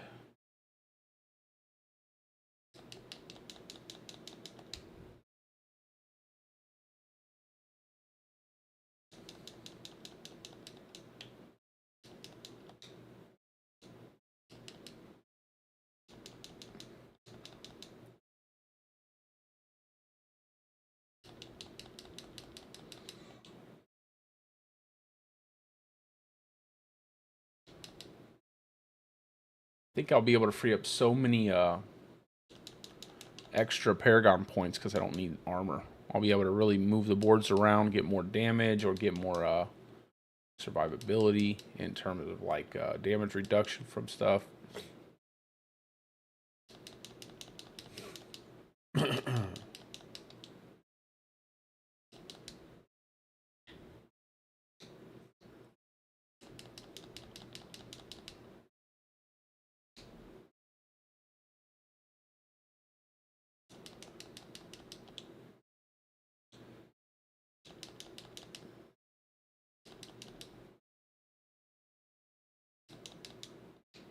Try to hit every little enemy in here. That way you guys don't have to worry about getting murdered by something.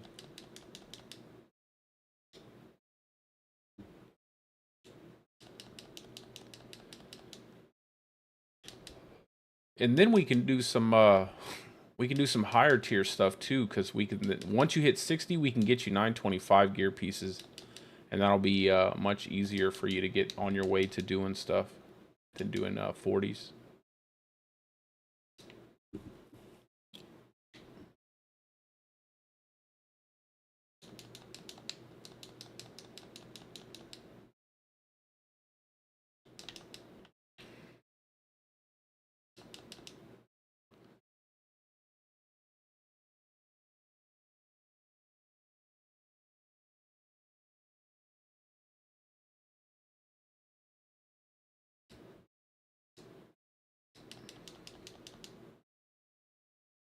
Yo, the boulder just rolled right over the top of those. You guys see that? I'm telling you, they really gotta adjust boulder still. It was all kinds of bugged before. Now it's still kind of wonky.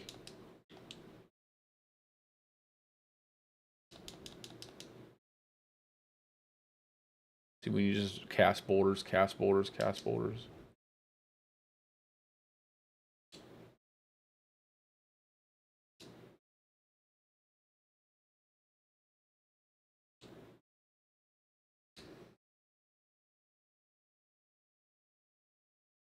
Oh, and then you see how fast a waller, man. Just one waller, all your boulders gone in an instant. All that boulder, all the boulders whirling around. One waller, bang, boulders gone. All of them gone, and you can only attack that one section of the wall. That's it's rough. It's definitely rough.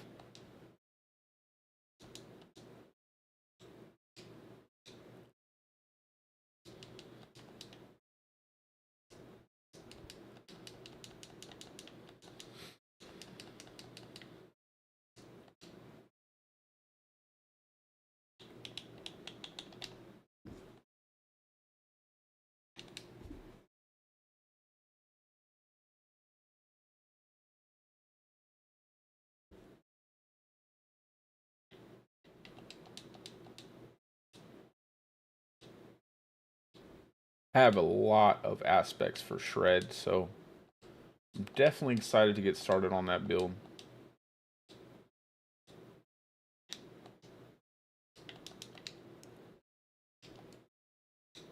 Let me get you some elixirs too.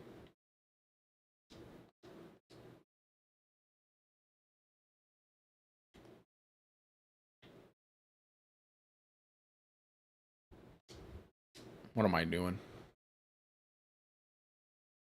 Drop all this in here. And then I will get you some elixirs.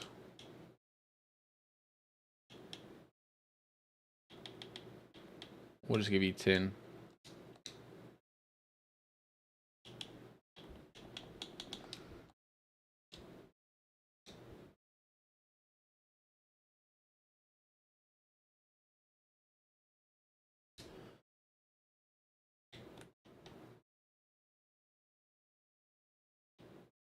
I wonder, now I can sell distilled fear.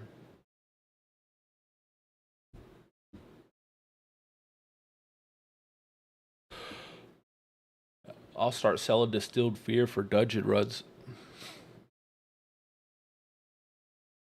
Because I have a lot of stuff to level up anyway.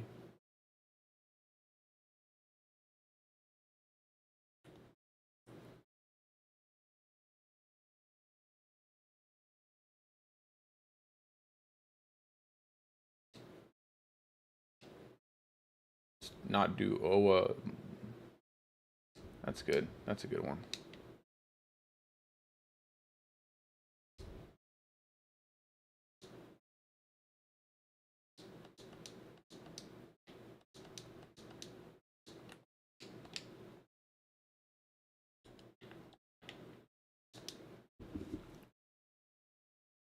Vault of Stone.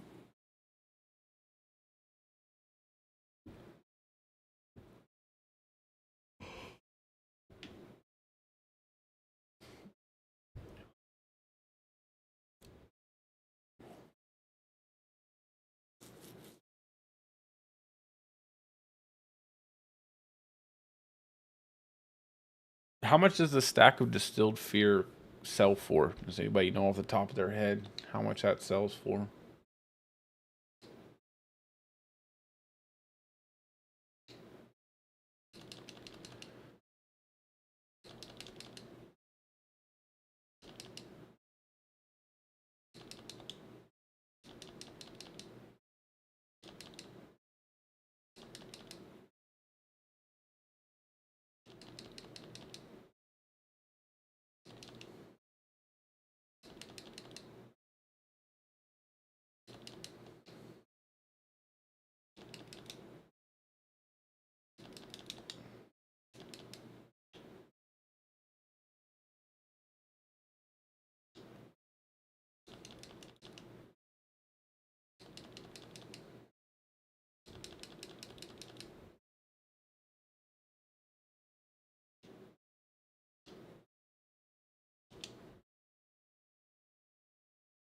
The boulder's moving so slow.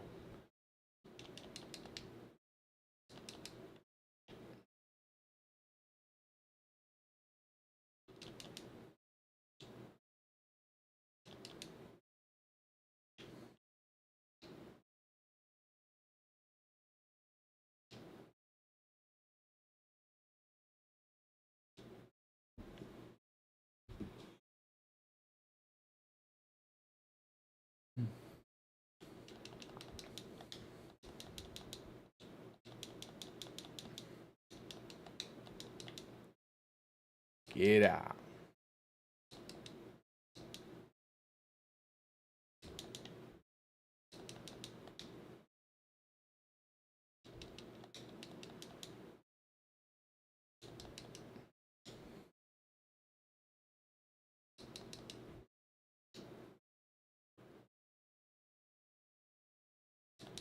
I wish you didn't have to stand still to cast your boulder.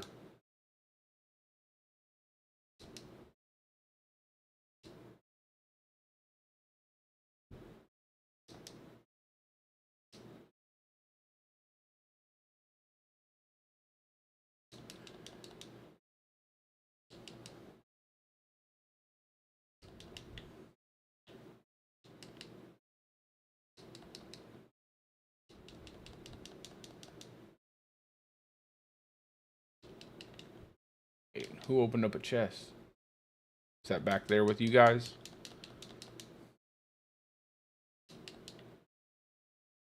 Unless I accidentally opened one.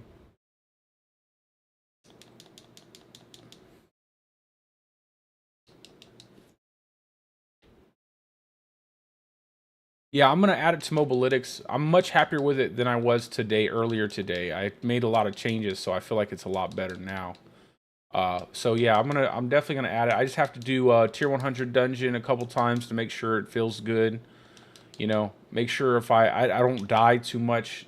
The only thing I don't care, like if I get hit with a one shot like off screen, I don't really count that.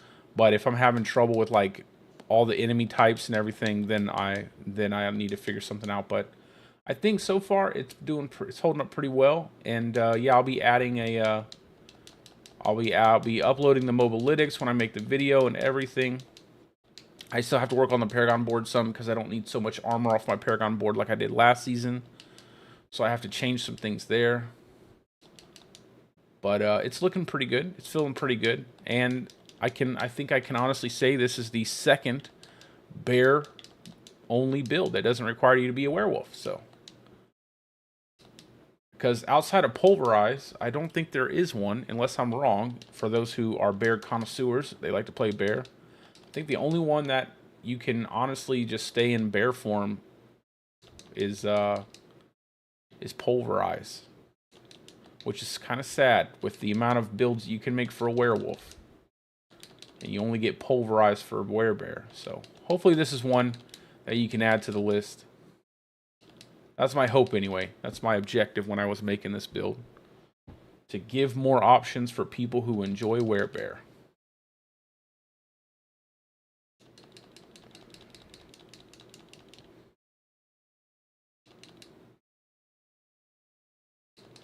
Now it's still slow, like most werebear builds, because you can't get a movement speed roll on the amulet, but you can get a couple rolls, you know, like movement speed after killing an elite. That helps kind of pick that speed up, and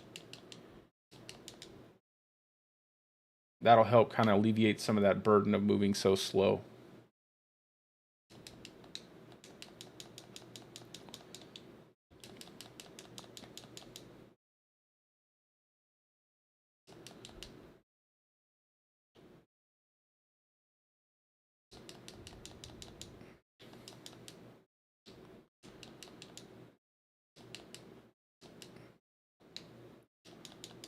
I feel like once I hit 100, the fact that I could do a tier 93 at less than 100 felt really nice. And only died to one shot, so that was good.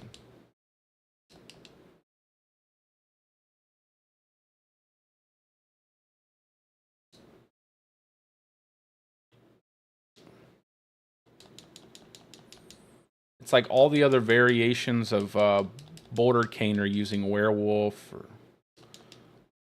I just want to make something a little different, a little more themed towards players who enjoy werebear. Werebear needs a lot of love.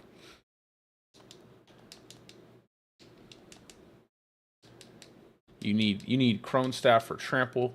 You need you need Crone Staff for pretty much every single build outside of like Pulverize, like a few builds. You need Crone Staff for everything. You need Werewolf for everything. The top builds are Werewolf builds. Were-NATO being probably the best build this season, barring anything that people discover bug-wise, which I wouldn't really consider a build. I don't consider bugs builds. I don't consider like Poison Shred Season 2, to me that wasn't a build. I felt like that was that's just bugs. Buggy stuff in the game.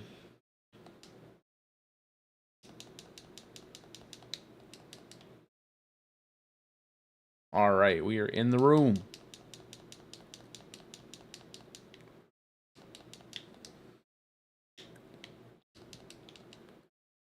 I wish I could fit a Tebow's Will in this, man. It'd be so nice to have that extra 50 spirit when you cast your barrier.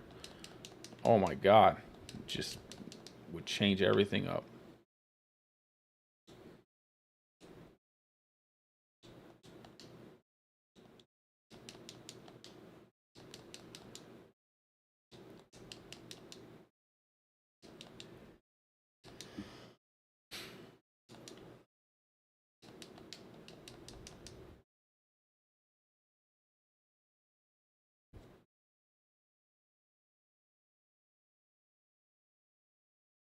Oh, you're absolutely welcome, brother. Thank you for choosing to engage with my content and using that build. I think it's one of the I love the build. I honestly felt like it feels so good for this season, despite losing all those vampiric powers, and I'm actually super happy with it. It's probably I'm actually pretty happy with the builds I've made this season. I mean, I don't know anybody else who's making a human lightning storm druid, making a werebear Bouldercane build, and then making a lightning a stormclaw build like that. So I don't know anybody else who's doing that. Most everybody's just sticking to the stuff that's been good for season 1 and season 2 because nothing's really changed too much with Druid, unfortunately. They need to give us some decent changes, but every single season there was a bug that made the Druid seem like it was overpowered, which it wasn't. Rampaging Werebeast, infinitely crit stacking damage, or Bulwark and a Bulwark doing crazy damage because it was scaling inappropriately. Poison Shred double dipping on your Paragon board, all that stuff. Once you take it all out, Druid is pretty much the most balanced class in the game. I think, in my opinion.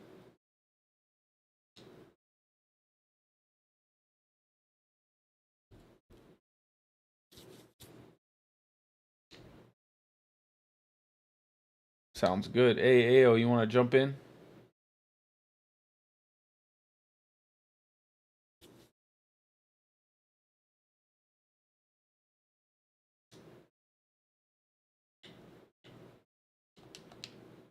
Let me get you in here.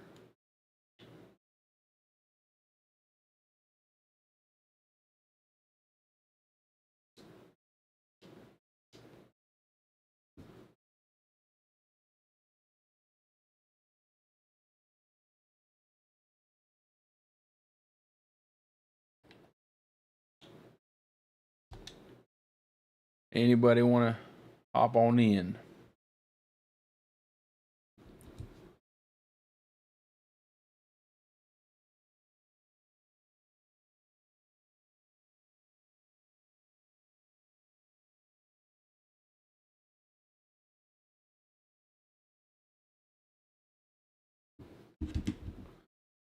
We'll just keep the train rolling.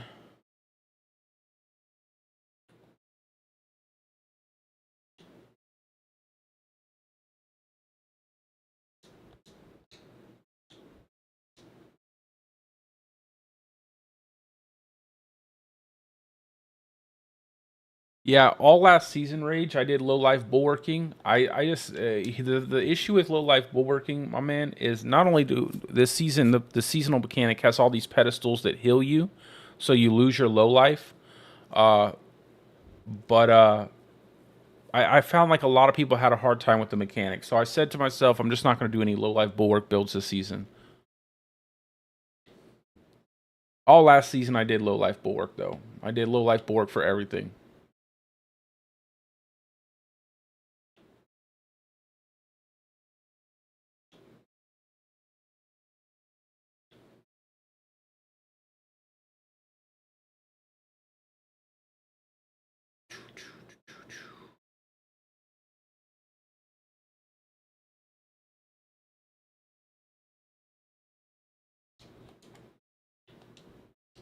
And then the Thunderstruck board.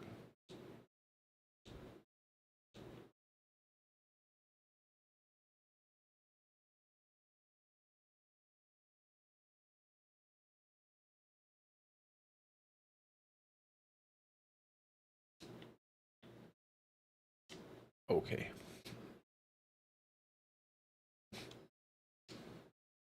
Yeah, low life Bork is absolutely the best way you can build survivability on a druid that uses like Nature's Fury. But the problem is that a lot of people don't feel comfortable with the mechanic because you have to really manage your barrier. You got to get a nice big barrier, and having low life is kind of makes people feel weird. But I think the bigger issue here is all the pedestals. All the pedestals in the game now are healing your character, so it makes doing low life Bork. So if you were running through a tier 100 dungeon and you had to activate a pedestal and you get healed from it, that's a massive amount of damage reduction you lose from your low life bulwark, because it all depends on damage reduction while injured. So that's the reason why it's so tanky is because damage reduction while injured is so high. And what you do is you go and you get your character low life from like a mob in the overland, something that's not going to kill you, something that's just going to get your health down below 35%. And then all of that damage reduction you get from your damage reduction while injured rolls, which can scale up to like 30+% if you get a perfect roll. They just give you this massive amount of damage reduction on your barrier, and enemies literally just can't kill you. But like I said, the problem is everything heals you this season. Everything. You put a pedestal, especially in these vaults, man, you get healed. Like that heals you. Putting that keystone on the pedestal there heals you. So you're gonna be like struggling to keep your low life, and you'll probably end up dying a lot. It's almost like they don't want that mechanic to exist, which is unfortunate because it's such a cool mechanic. You have to sacrifice your life. You have to stay low just to have a higher effective health pool, basically. It's really cool, and it's like a give and take. You know, you don't have a big health bar, but you have a massive amount of damage reduction. But it's like I said, it's almost like they don't want you to run that mechanic in the game because everything is healing you. All the pedestals are healing you. So, I don't know. I don't know.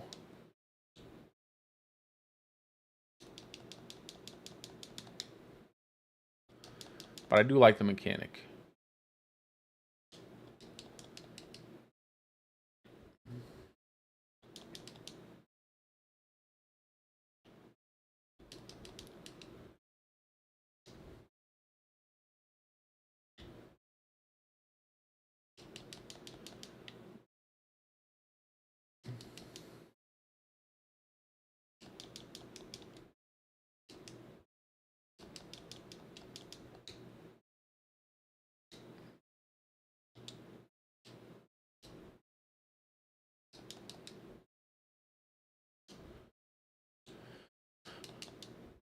I wish they had more stuff like that. I wish they had more give and take stuff. That's actually my favorite way to build classes. Like if you have a really cool setup where you have to give something to get something for your class, it makes a big difference in terms of how good it feels to make a build. When you're just packing in damage, you don't have to worry about survivability or anything. It doesn't feel as good to make the build work. I like sum of all its parts kind of builds.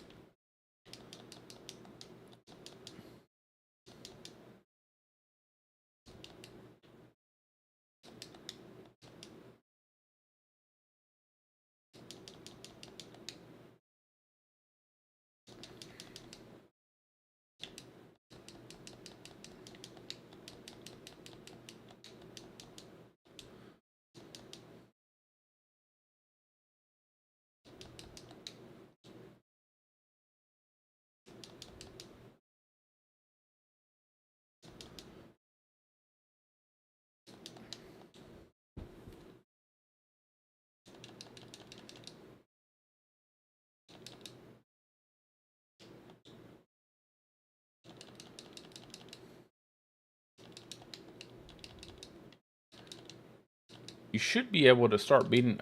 You should be able to start equipping some of this gear, Clark, and maybe even doing some damage to some of these things, just because how strong Barb is.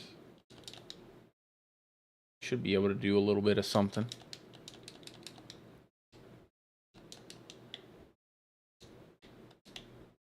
I don't necessarily know though, because like I said, I don't play Barb.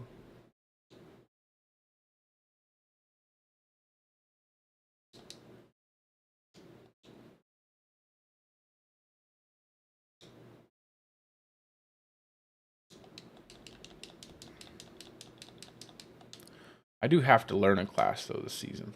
I have to learn at least one other class. Might do Rogue. I might. I was thinking about Necro, but then I'm thinking about Rogue a little bit, kind of like trying out Rogue. Not. I'll try out Barbarian once they kind of fix the class and it's not so broken.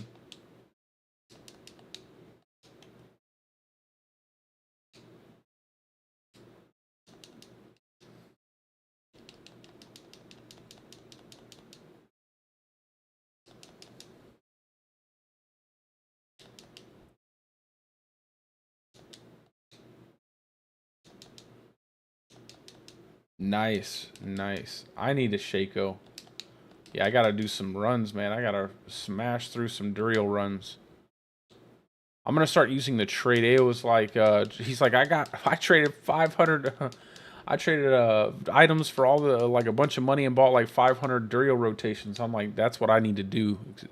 I've just been so caught up in making builds. I still have a lot of stuff I have to do for builds. Like, once I finish this build out, which will probably be by sometime, I'll probably have the video up tomorrow for this build. I'll do some practice with it off stream. I'll do bossing with it off stream, most likely tonight, and get the video set up for tomorrow, so that way people can have this build, and then I'll move on to shred, because I promised Will I was going to make a shred build, and I plan to keep that promise. I'm not going to break that promise. That shred build is going to happen. And it's going to be a pure shred build, not no gimmicky something else that's not really using shred. Just a pure shred build. I'm just not sure what I want to do. If I want to do poison or lightning. Well, I think you can actually run Blurred Beast with your lightning, just because of how it works, how it functions now. Use Dire Wolf. That'd be dope. I've never made a Dire Wolf build, so I'm pretty excited about it. I have some ideas in my head that I think I'm gonna make a pretty good shred build though.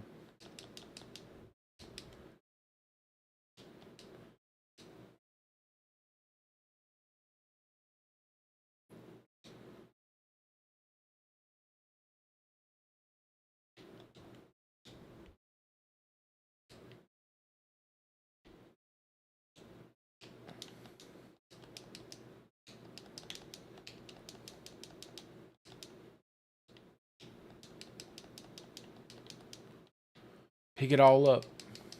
All right.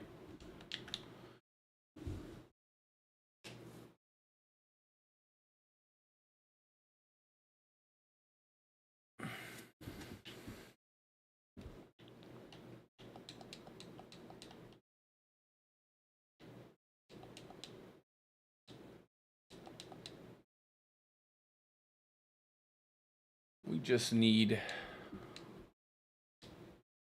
a better retaliation aspect. Ha, there's a retaliation aspect, but exactly what I have. Base level retaliation.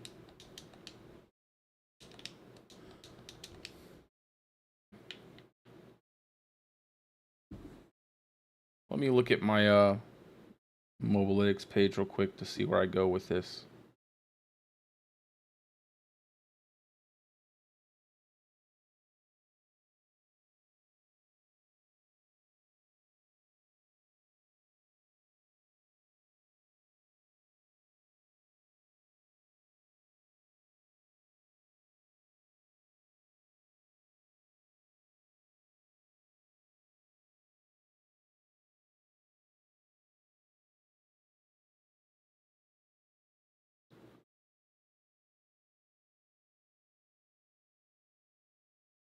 Let's see what we got here.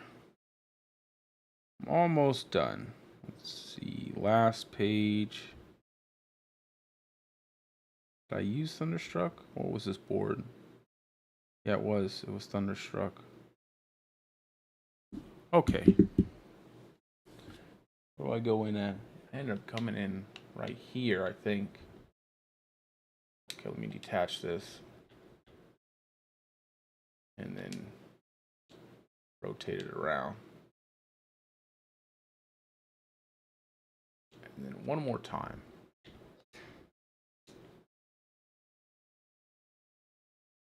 Oh no, that's not what I wanted.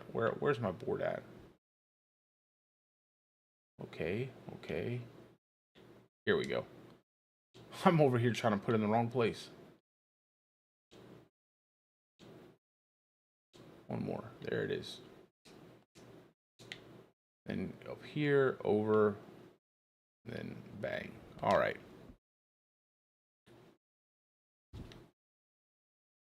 Let's do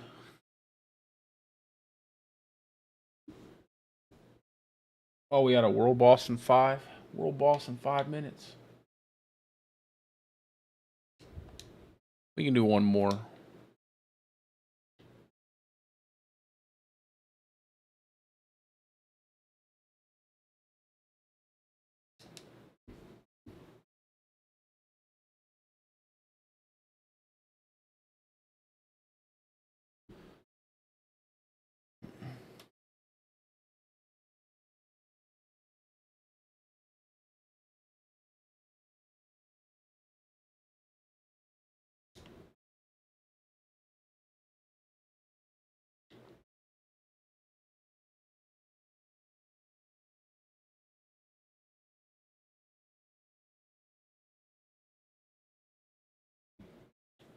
Waiting on you guys. There we go. Watch out for that volcanic deal there.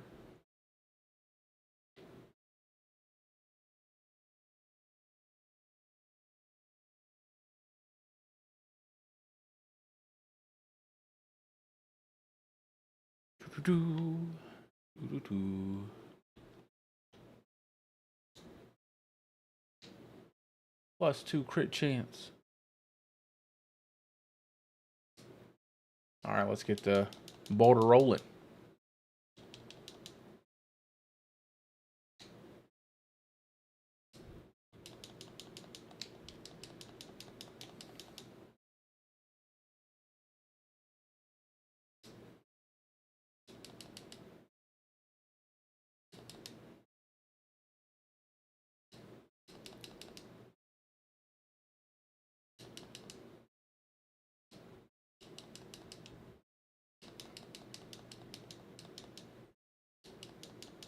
Rage, are you back yet?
So did you hear what I was saying about low life bulwarking?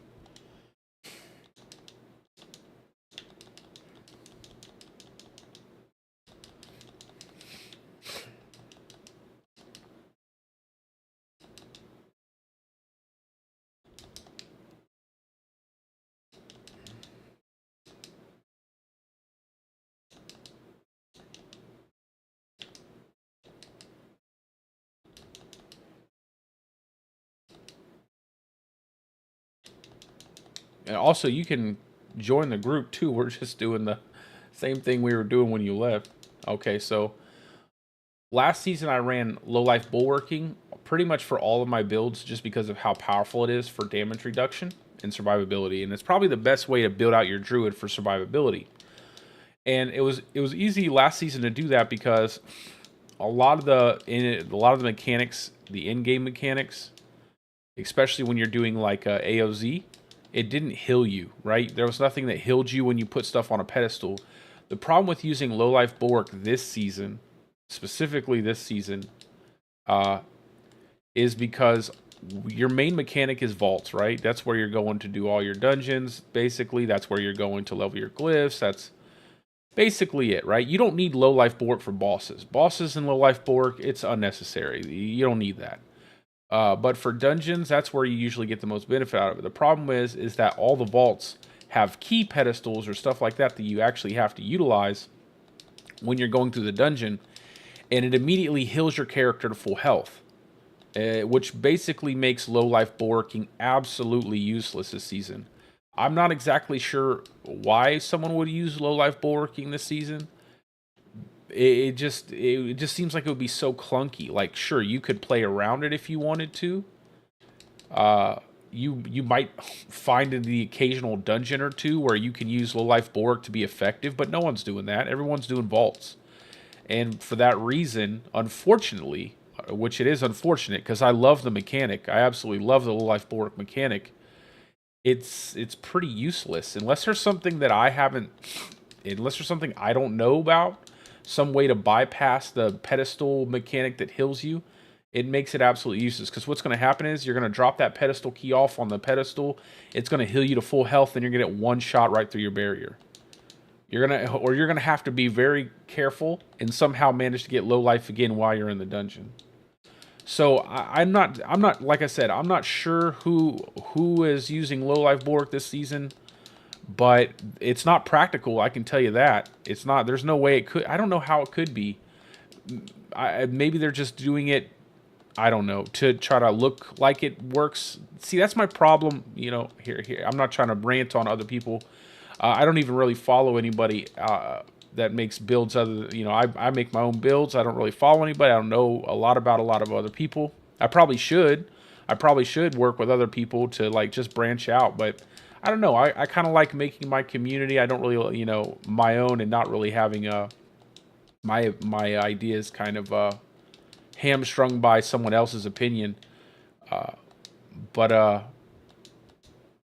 I feel like a lot of times people will make up a build and they'll only like show the best highlights of it, and they'll not actually show like how it actually plays in practicality, right?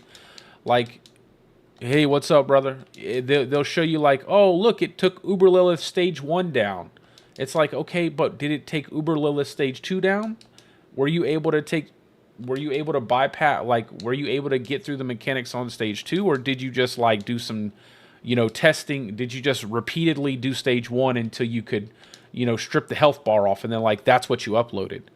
So like if you look at my stuff, I'll upload an entire kill. I don't want people to think like, oh, well, you're just gonna run in there and mow through her. It's like, no, you might actually have to do some things.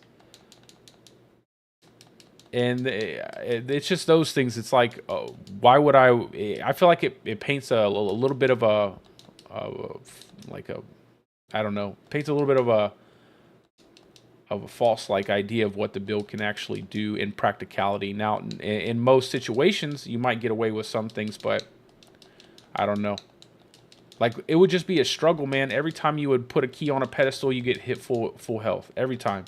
You would have to go through all of the nightmare dungeons this season, and you'd have to selectively choose which one that won't actually activate a pedestal that will heal you, and then you would be able to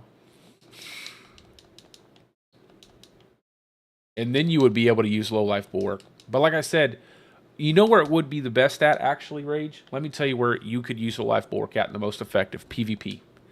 PvP Druid will always be best with low life bulwark. So let me not paint everything. I kind of forgot about PvP because I've never really engaged with it. I want to this season in softcore. So low life bulwark will be absolutely viable for PvP. Anywhere else, you'll have to be so selective of what you actually do that it'll probably be more annoying to use it than anything.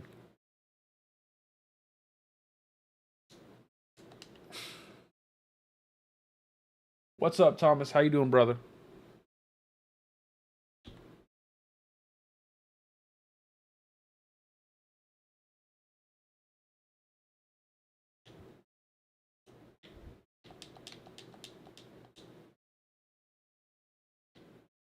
I might actually do a low life bulwark build. I think that's one of the things I'm going to do for the season 2 is pick out my favorite build and then make a straight PvP version of it, and see if we can't get some cool PvP stuff happening. That might be kind of fun. I wonder if a low life bulwarked druid can survive a Hodobarb. I highly doubt it. I highly doubt that.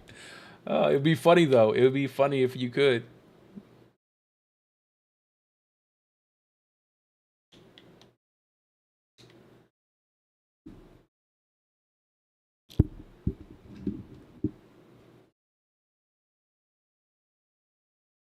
This is my Bouldercane bear build. Now, for YouTube, I'm spelling it Bouldercane, but for Mobalytics, I'm spelling it well, you know, the narcotic way. I'm spelling it on Mobalytics that way. So,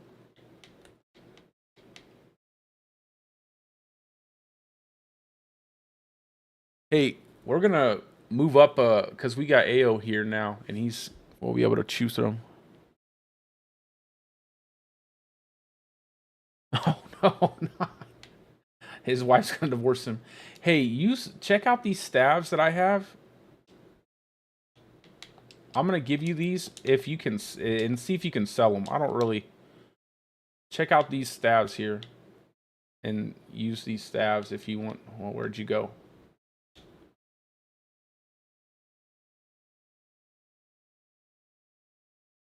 Let's do a 70. Let's do some 70.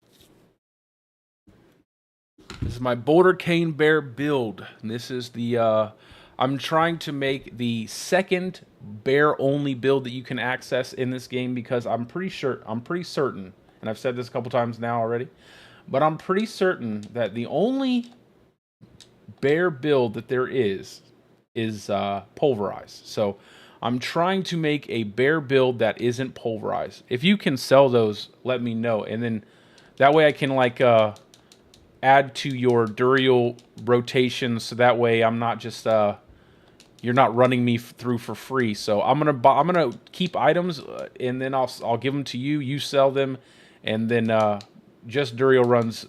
When I just don't have the time to sit there and play around on the market. I'm trying to make so many builds, and that way we can run more Duriels. Trying to make all these builds, and it's like I don't have time to sit and wait for the auction or whatever the thing is. I want to do 70 so that way you guys get higher tier gear. That way you guys can get some good gear for your characters.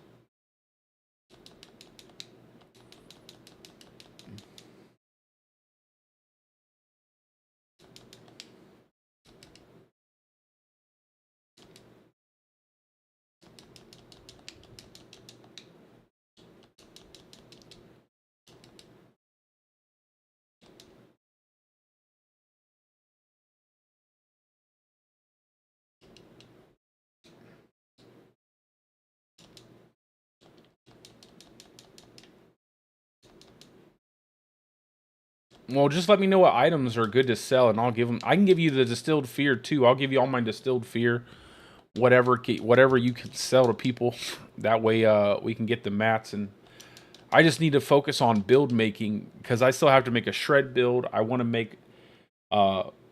There's a couple builds that I kind of want to play around with. I've had people ask me to make a werewolf variation of the lightning storm build, which is one of those things that I feel like it's just going to be like everyone else's because it's literally maybe my Paragon board may be different, but there's really I mean it's not something that's like your pets, your lightning storm, maybe direwolf, probably direwolf as well just for the crit. The rampaging werebeast 200% crit. It's pretty much a standard there. It's just been around since the when the game launched. Like Were NATO, Were Lightning, always been around since the beginning of the game. And so those builds, I just want to make something unique for people, something that they can really enjoy that they haven't played yet.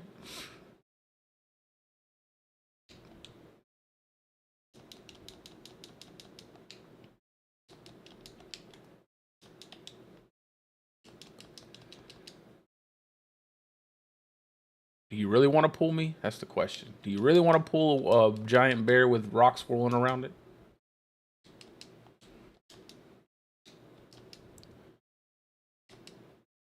I know one of those staves has damage to close, damage to distance, and like werewolf crit on it. So I think a lightning werewolf build would be great with that staff. I'm sure you could get something for that. That's a 925 staff with really high rolls to those. And then all they'd have to do is roll a willpower on it, which wouldn't be too hard.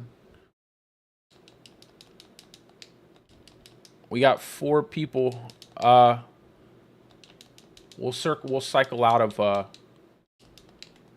AQ. Once you hit 60, we're gonna pick Rage back up, okay? That way, just pick up some of this gear and equip it, and that should get you through most of the stuff, and then we'll pick Rage back up.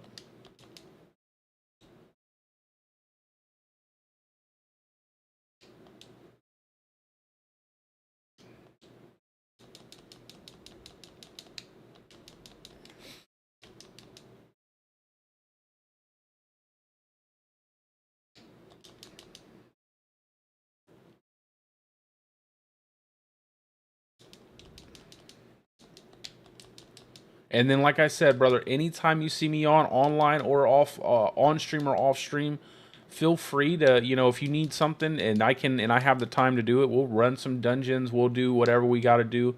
You know, that goes for anybody who's watching, sub or not subbed. You know, you add me through BattleNet. My battle tag is in the description of the video. If you guys want to, because I have a lot of characters to level this season, so I'm always down to help people level. You know, I've had people help me level, so I know it definitely helps to get through those first 60 levels really quick, so that way you can start getting that 925 gear. What happened, brother?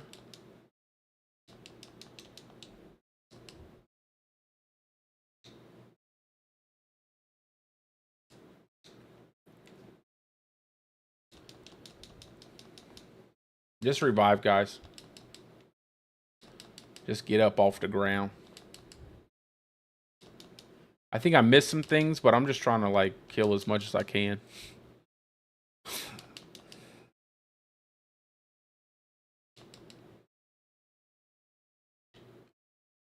all these little dudes sit here and spawn out of nowhere.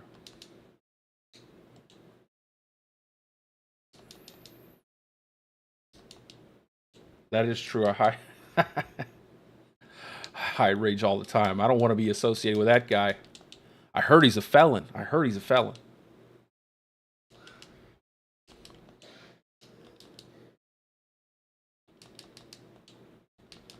Don't worry, brother, about the all caps, man. No one's judging you about all caps, okay? I hit all caps all the time on accident. Ain't nobody judging you.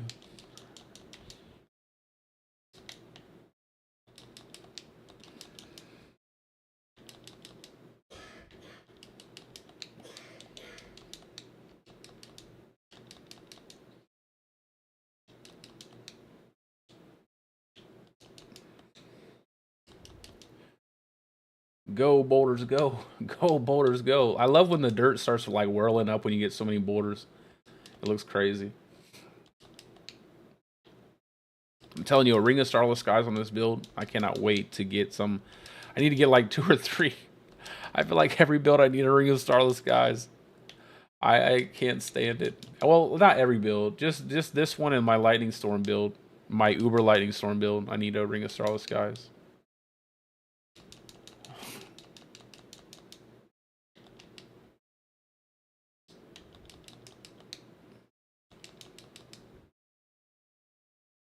Boulders, boulders, boulders.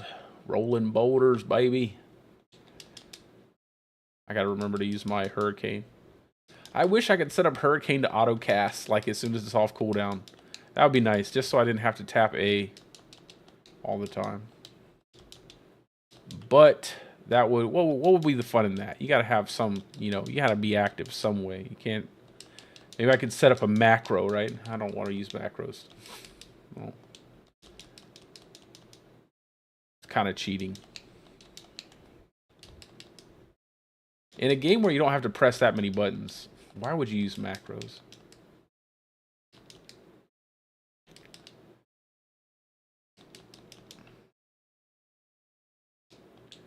There we go. All right. Let me see.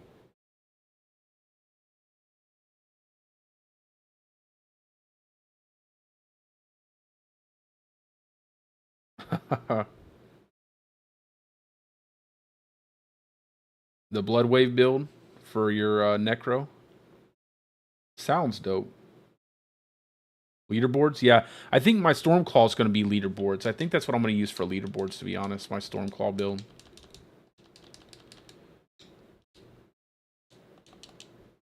Yo, like I said, I want to do some partying with that Stormclaw build and leaderboards. I feel like we're going to smash through leaderboards with that build. I can like pull everything together and then you guys just burn that stuff down. Like I'll pull it, you burn it. I'll pull it, you burn it. It's going to be so efficient.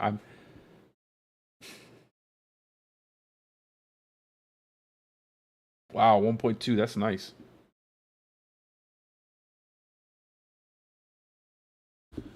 My hype man rage. Hype man rage. Let's go.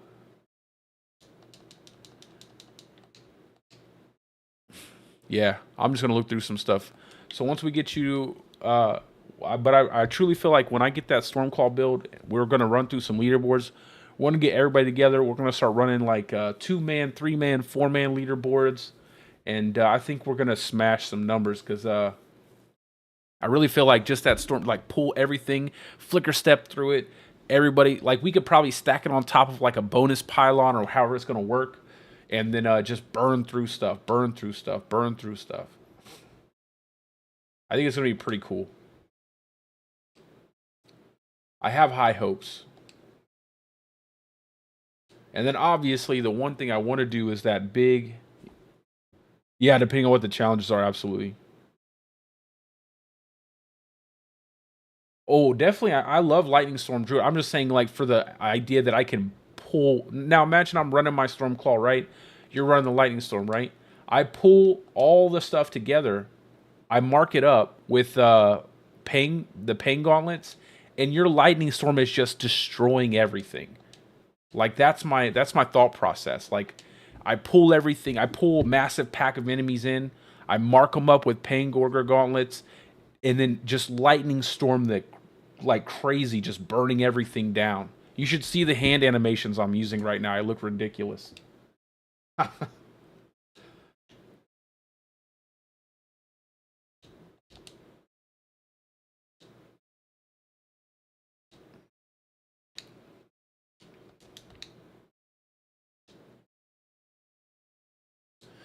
Yeah, my overall objective is to get a top 10 solo self-found hardcore druid by the end of the season into the leaderboards. That's what I really want the most. No bugs, no nothing, no just completely clean gameplay. Solo self-found top 10. That's all I want. With the Stormclaw.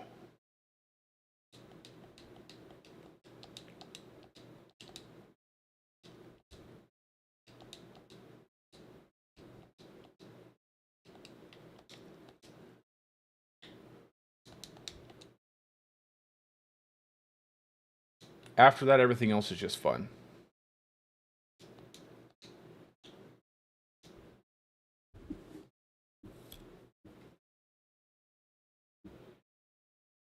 If it's speed runs, I don't think it's going to be speed runs. I think what it's going to be is a point accumulation. So I think obviously there's going to be a timer, right? There's going to be the timer that you're going to have to make sure you stay under that limit. But I think it's going to be more about point accumulation during the time you're in there. So, oh, that happens a lot, man. People sleep on a lot of different things because people who make builds, everybody's like looking through people's builds, and if they don't make it build for something that they're not gonna, most of the time people won't even engage with it, and little do you know, there could be something in that specific build that's changed, especially with the seasonal mechanic, that makes it where, maybe the last season you couldn't use that, but this season you can just destroy everything with that. So it's always good, especially when you know a class. Like, I know Druid a lot. I know, that's why I want to make the Shred build, because I need to learn more about Shred. But I know the Druid class a lot, so it really allows me to kind of go, into different, realms with the Druid that maybe most people wouldn't, just because I can kind of fit the seasonal mechanic into builds that most people probably would stay away from. So there are always going to be stuff that people don't notice, or I should say the majority of people don't notice. And that's where you come in and you make some crazy build. I just hope that the leaderboards aren't filled with like buggy builds like in season 2 with AOZ. I was kind of put off by even like grinding AOZ in season 2, just because of all the snapshotting, and the builds that were being used were not necessarily were more based off of bugs than anything. Except for Barb. Barb was actually working as intended. That's so funny. Barb was actually working as intended. That's just how powerful the overpower mechanic was for Barbarian. And still is, actually. And still is. So hopefully, that's my hope. Just not like super buggy stuff. Nothing like what was going on in Season 2.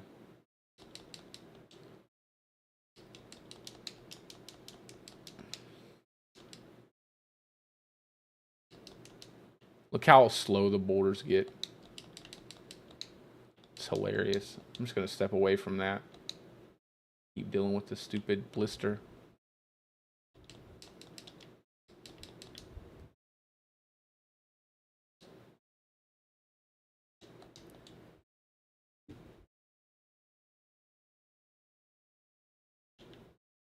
Yeah, that's always the thing. Like, if you want to, it depends on what you want. It depends on what you want. You can always make a guide for it after you've done what you want to do. Like, if you get to the leaderboards and it works exactly how you want it to work, and you smash through everything, then you can put that in your build guide. Then you're like, hey, look, this is what this build did. This is something that no one else is using, just to let you guys know it's really good. It got me to, like, rank 1 with Necro or something like that. Whatever rank you get with it. And the most important thing is just that a build's competitive. It doesn't have to be perfect. It just has to be competitive. But do realize a lot of people won't even... There are probably quite a few people who won't even, like, entertain leaderboards just because they don't really care about that. So you're going to be making something for probably the more, I would say, hardcore crowd. So just keep that in mind. But I don't think it'd be a bad idea. Like, wait till after you get where you want to go with the leaderboards, do some testing, like see how it functions, and how it functions with the leaderboard mechanic, and then make a video about it.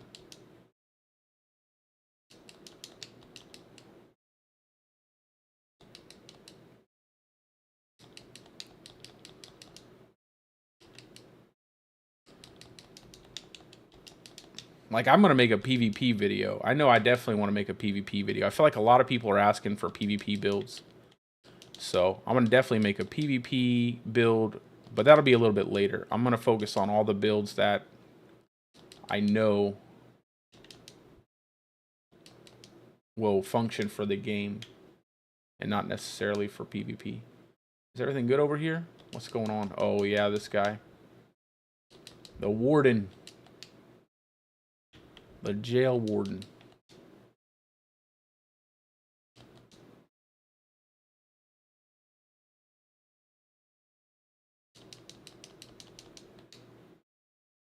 What is this guy doing?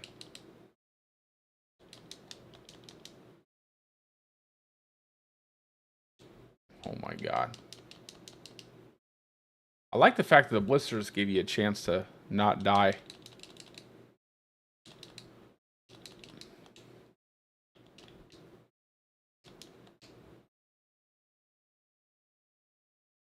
I gotta just stop and cast Boulder for a second.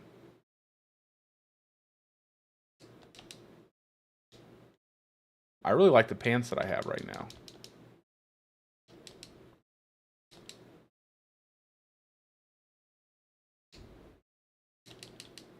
Oh my god, dude. 4-man blood blister.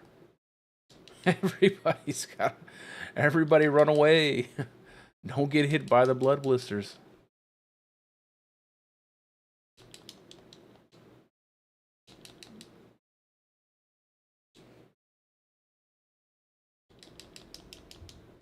Man, all these little dudes just sitting around, super annoying.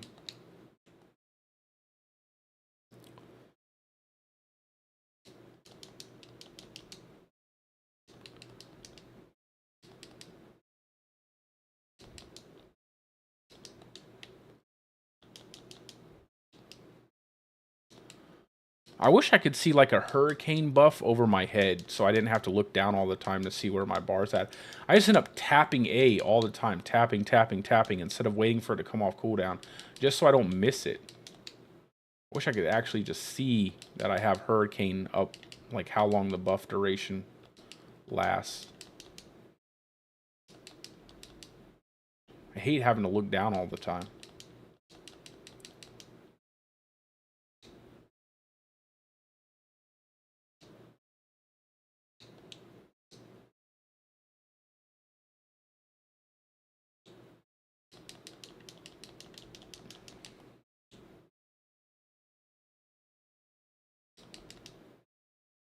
I think that's a good way to do it. You just finish the dungeon and like kill everything that you can on your way, and then I'll just take everything out as I walk through it. Just for the XP for everybody.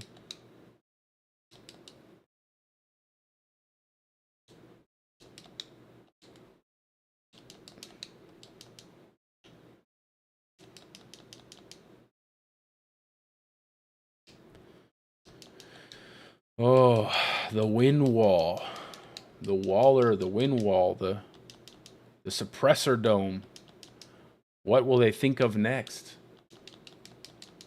Maybe they'll have like an enemy that blacks out your screen and you can't cast anything at the same time.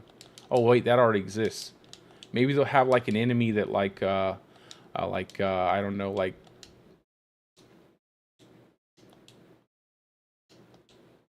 has some crazy effect, like it'll use like a tracking eyeball that follows your character and then like shoots you with like an eye beam that stuns you. Maybe they'll have that.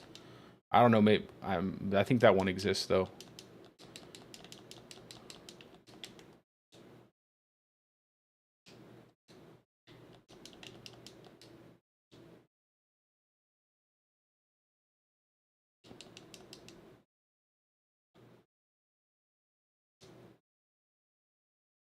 Let me see what you're saying.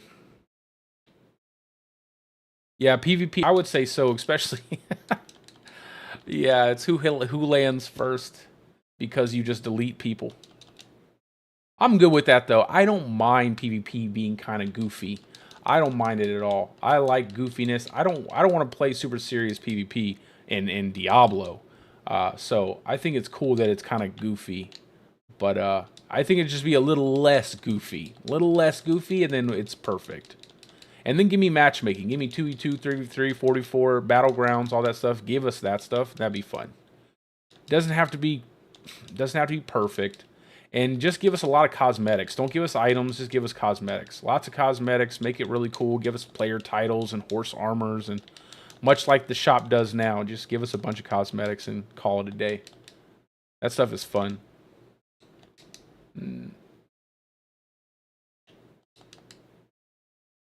Yeah. That's exactly. No counter. You have no counter play because the damage is so high. Even though they've made it where you don't do... That's how crazy it is. When they've made it where you don't do the majority of your damage, like 90-something% of your damage you don't do, and that little percent that's left is still enough to one-shot other players, that's crazy.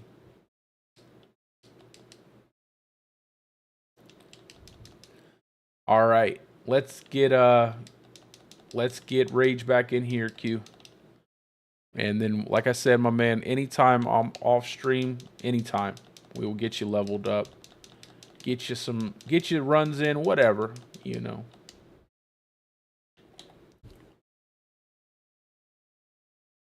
I can't hold down A. It didn't auto proc. Every time I hold down A, it doesn't hit me with another hurricane.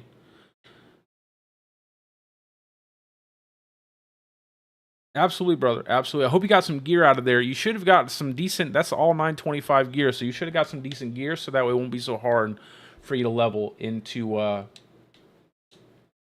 in tier 4. So hopefully that will be much easier on you. And like I said, anytime you see me, I'm more than willing, especially if I'm leveling. If I have the time, we will definitely get you some levels.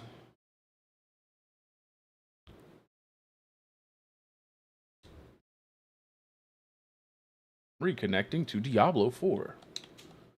Thank you.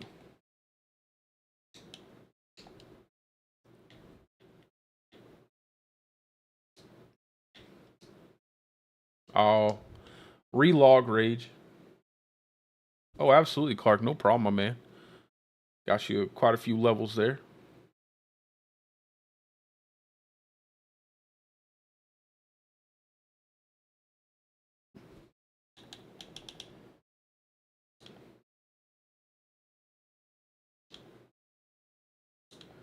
We are almost level 100. We are chugging along. Fade.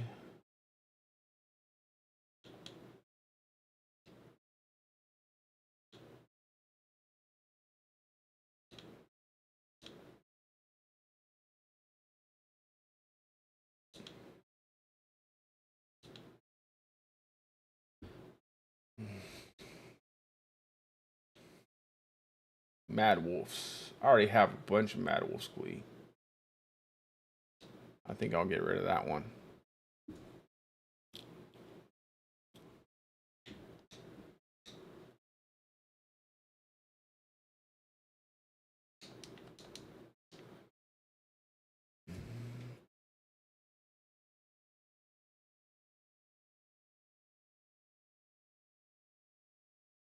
Yeah, Rogue is good, man. Rogue is really fun from what I've seen. It makes me That's why I think I'm gonna end up playing a Rogue. That's what I'll learn this season.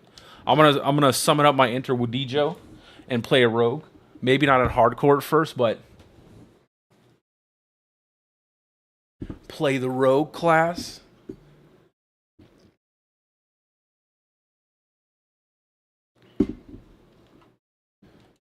Maybe give him a run for his money on the leaderboards at some point in time. Probably not. My man has smash right through anything I have.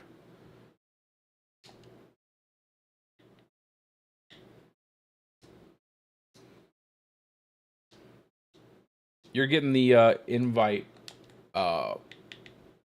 error rage.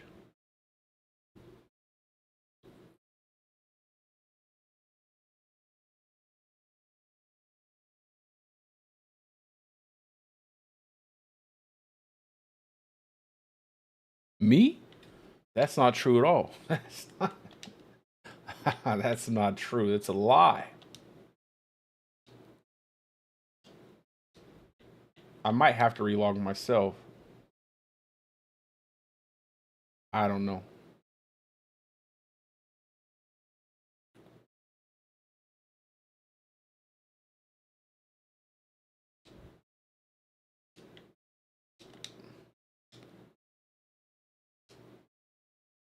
I hope they fix this because it's really annoying.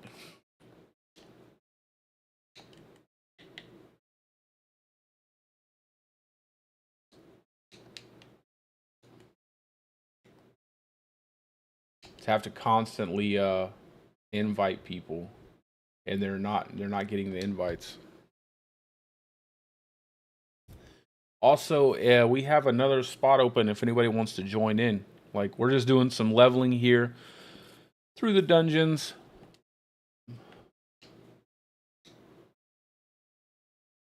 Here, take this too for take this. I have a bunch of these distilled fears.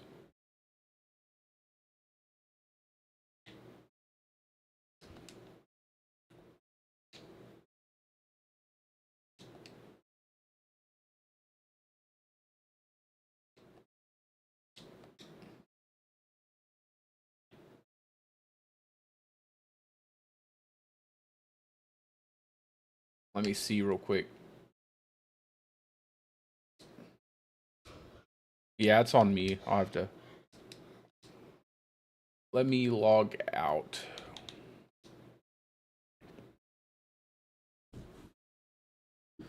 Back in.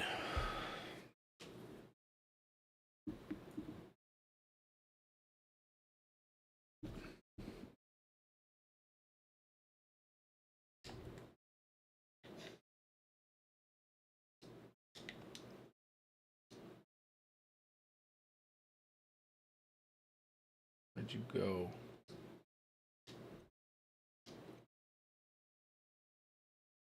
All right.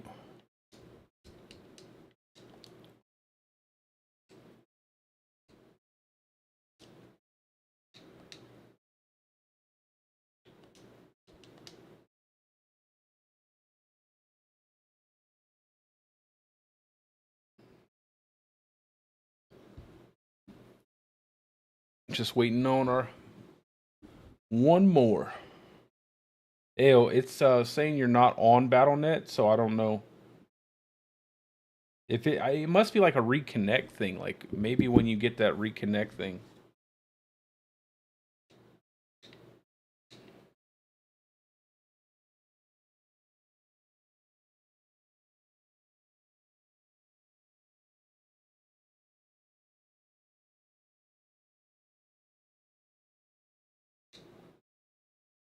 Let me see what my resistances are like right now. 4-7, 4-7.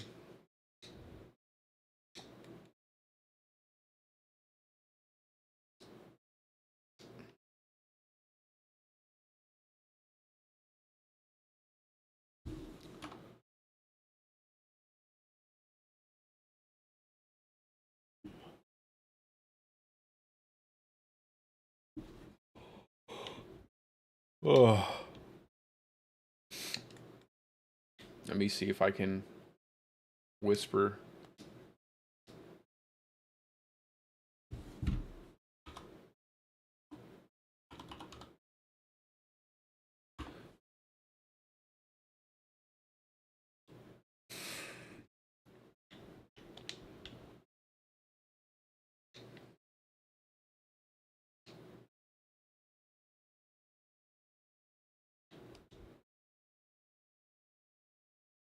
I think all of my construct stuff should be level 10 now.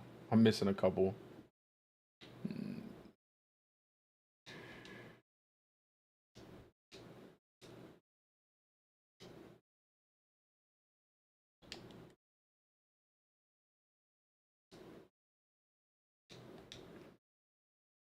Is that it? Maybe he's all right, if anybody wants to join in, we're just doing tier 70s right now.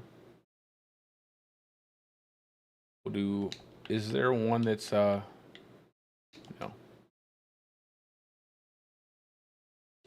Do the copper vault.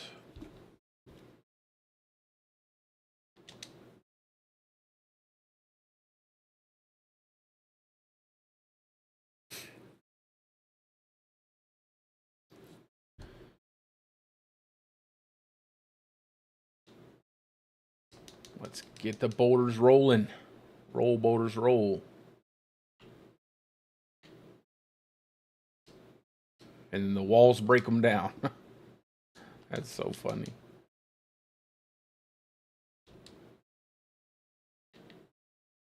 And there they go.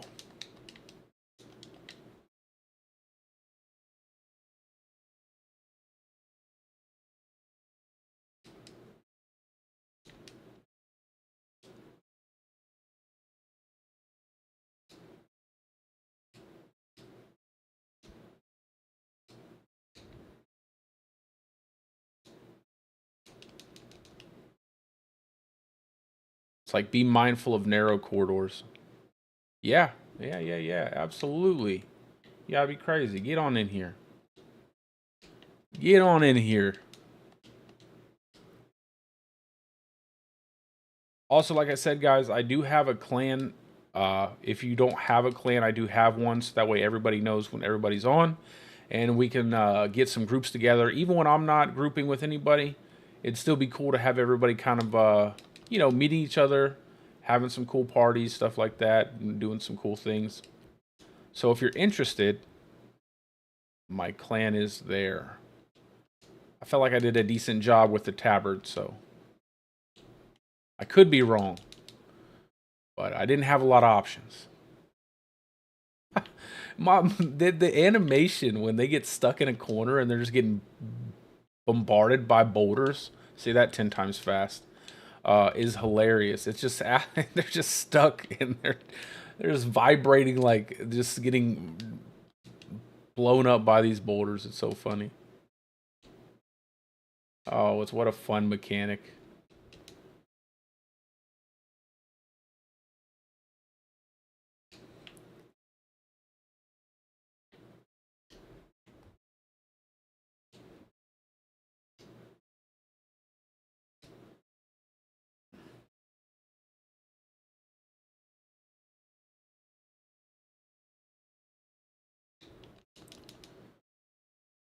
You know,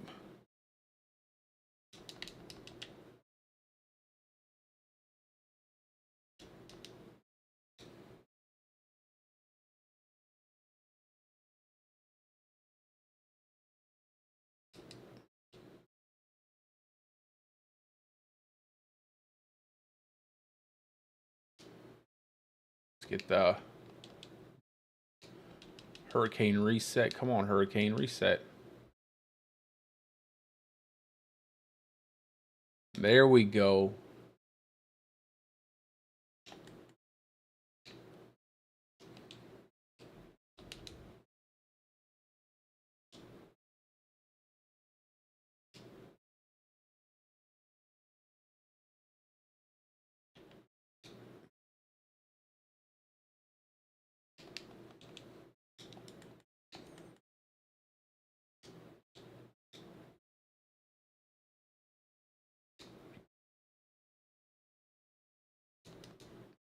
So I just got to get.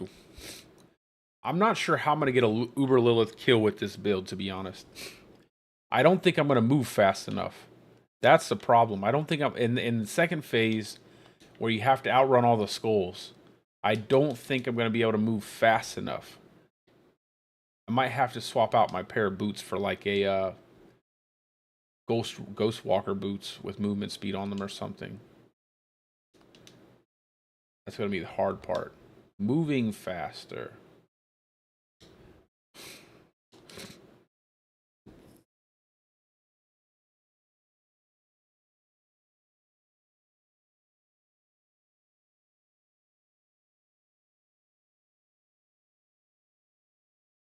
Oh, okay.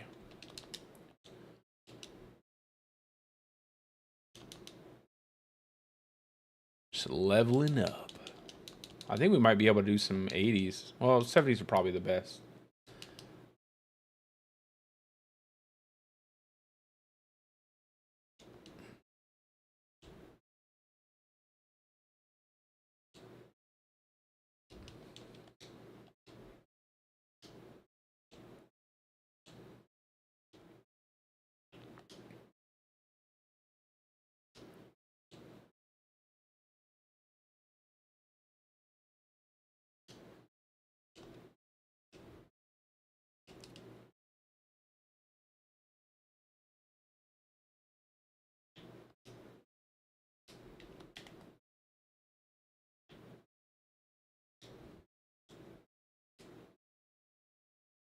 Grab up that keystone and head on back.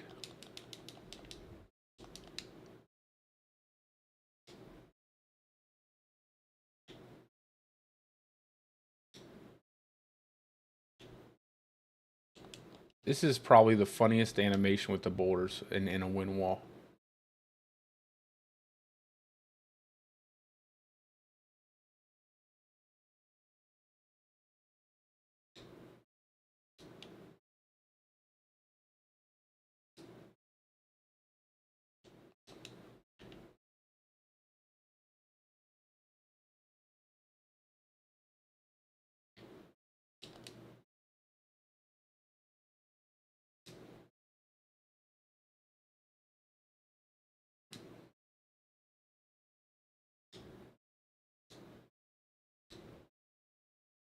So many boulders.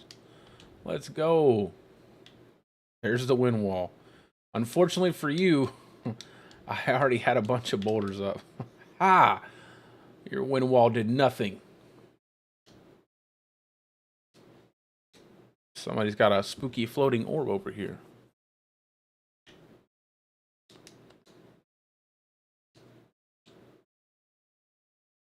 Let's see. What are we going to go for?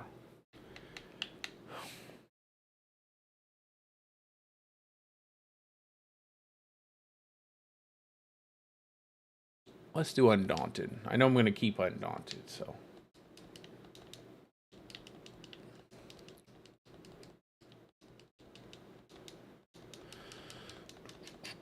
All right. I should have enough of these Shatterstone to actually do a whole nother alt. Or at least get quite a few levels on my Seneschal with an alt.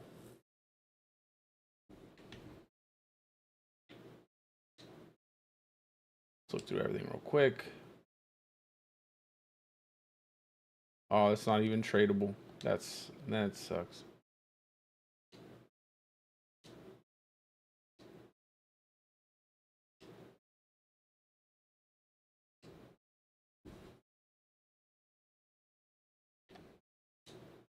Oh wow, almost a max. That's nice. I'm definitely gonna pull that off of there.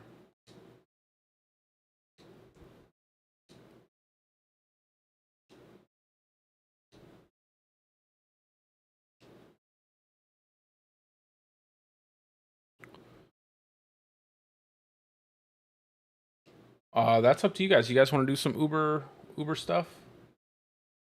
We can do some Uber stuff. It's up to you guys.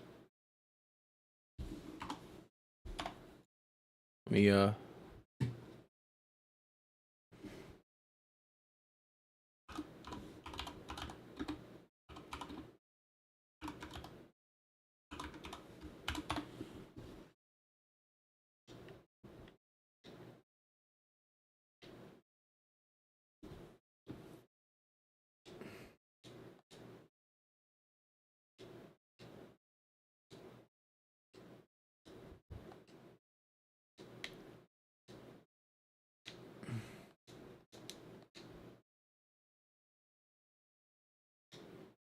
if you guys want to do that, we can do some of that.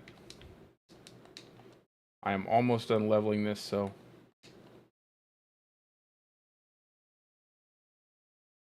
I don't know which one that is, Rage. Why don't we just bounce back and forth between them? Yeah, I'll pull some cores out of my chest here. I think I have 10 in here. I have more on my other character.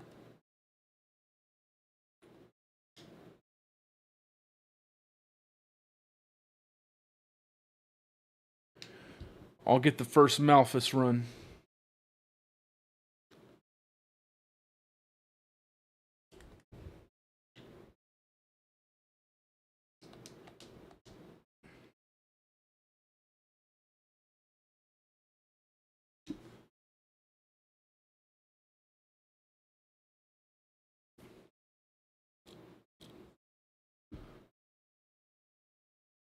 You guys look like you're from Stranger Things with that face. Maybe like the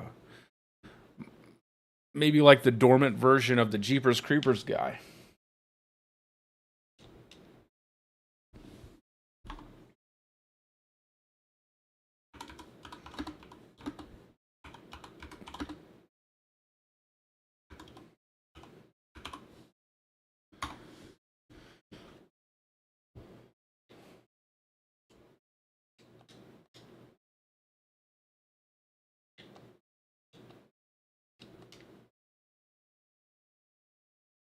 Wait. Wait.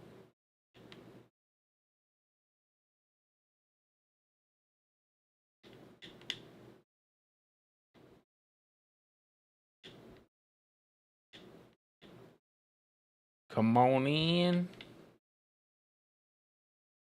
You can't sell it? Are we good? Everybody's good? Buying.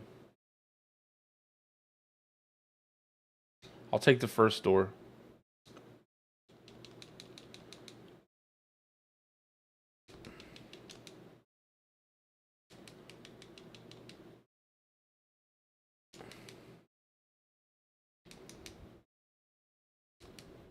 Oh, you want this one? All right, you take this one. We gotta split up, guys. Everybody gets their own door. Everybody goes in their own door. Get out. Everybody goes to stop following me. Go to your door. No, you take your you go to your own door. You get out of here, Rage. You go. Oh, you all right? I'm gonna go to this door, but you have to go first. You go first. No, you go first. Go first. Go. Let me see if I can point. Good job. All right. Now I'll go to my own door. Ha ha ha.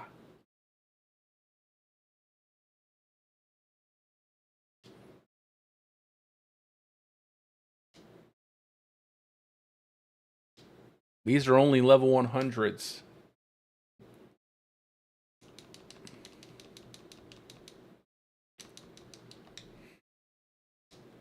I'm already a slow bear. Oh, really? From all the way over there, you're going to stop my... Get out of here.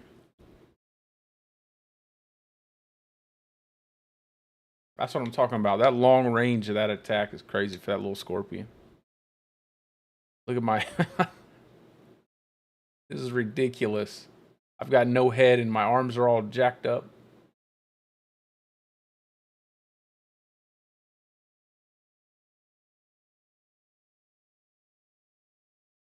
This bear looks like a kid I used to know.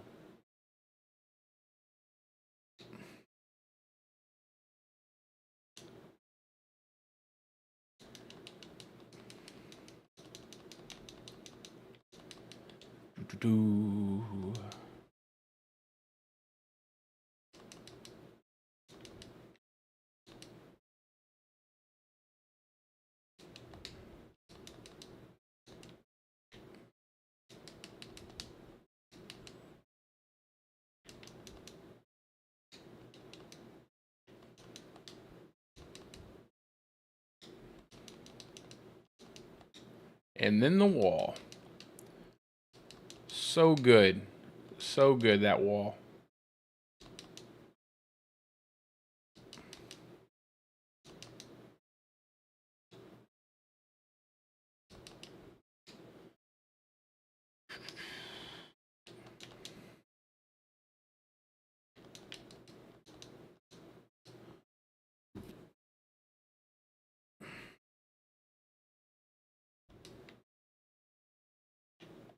Just one more.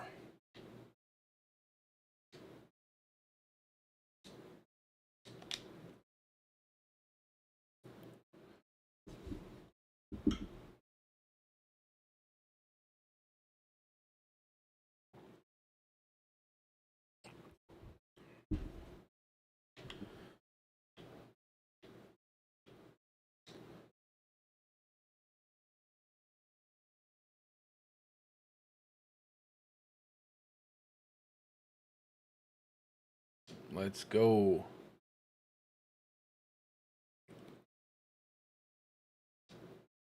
I like how my bear's head pops out when I dash.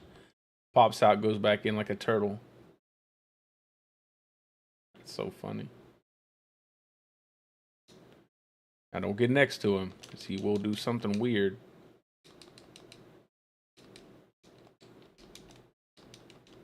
Let's see if we can get these boulders cranking up on him.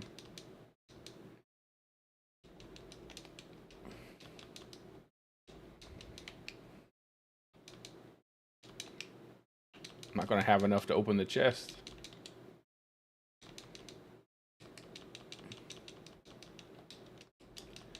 It should stun him up pretty fast.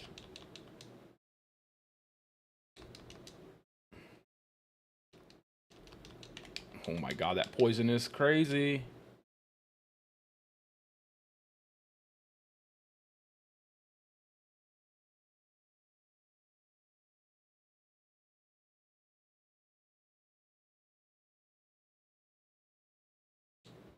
I wasn't even paying attention. We were just trying to kill him.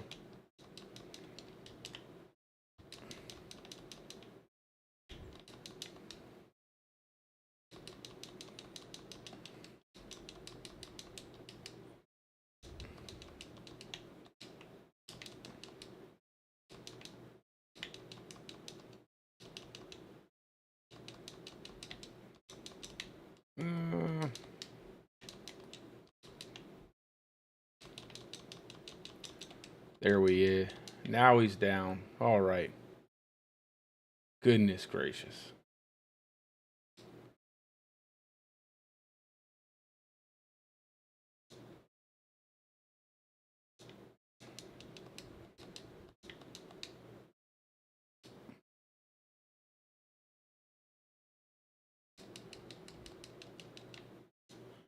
No luck with this stuff.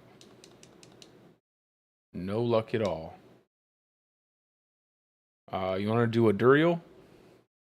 I don't have any mats for Duriel.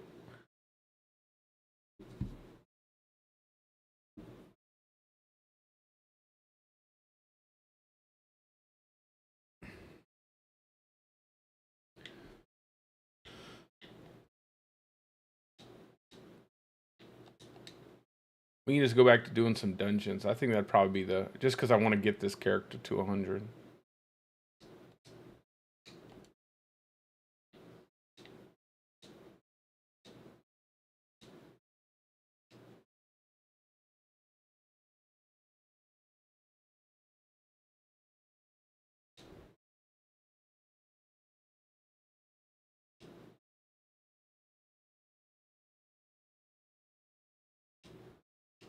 Yeah, we can do a couple.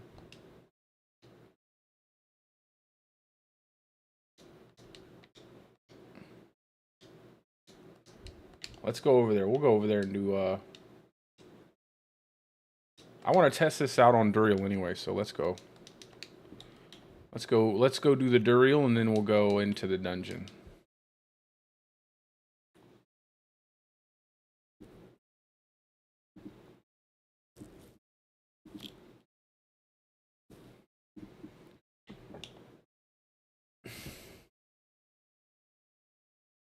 I think I'm good for a little bit longer, and then I'm gonna hop off, try to take a brief sleep, and then get back up and get the ball rolling on some stuff.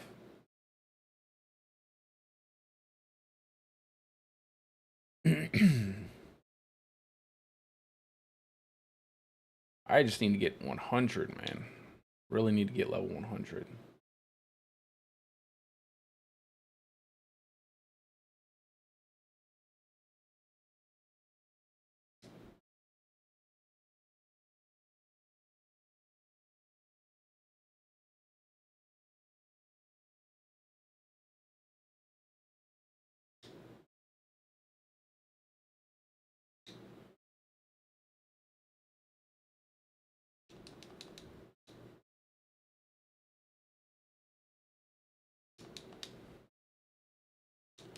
I am at Duriel right now.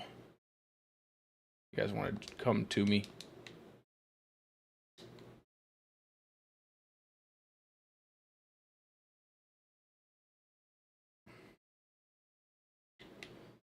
The Soikis mouse.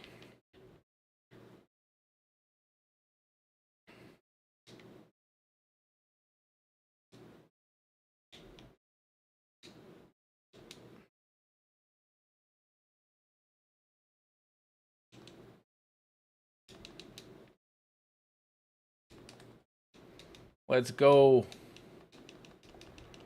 Die, Duriel.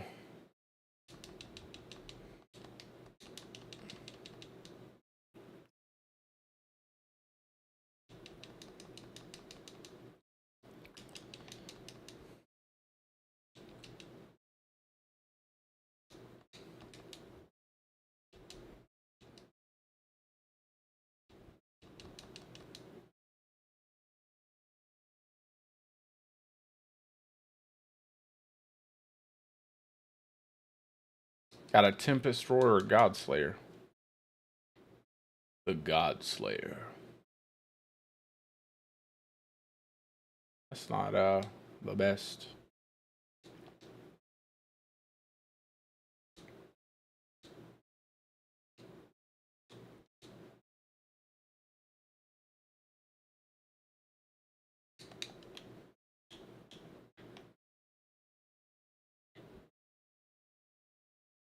And then, where's our dungeon at? Hop back in the dungeon.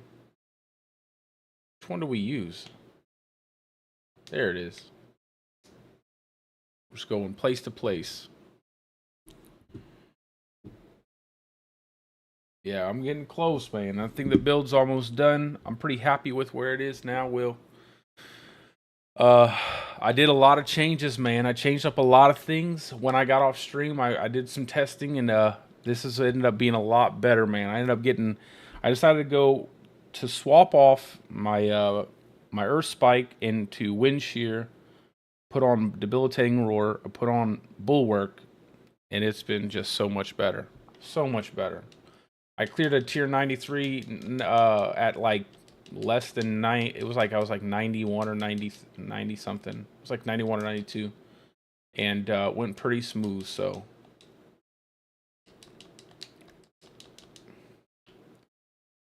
and doing team clears in 70s feels pretty good as well. So that shred build is coming. It's coming. It's happening. It's happening. And this bear build is actually turning out quite nice, so I'm pretty happy about that. Just needed to make a couple changes, man. A couple really decent changes, and it's working beautifully.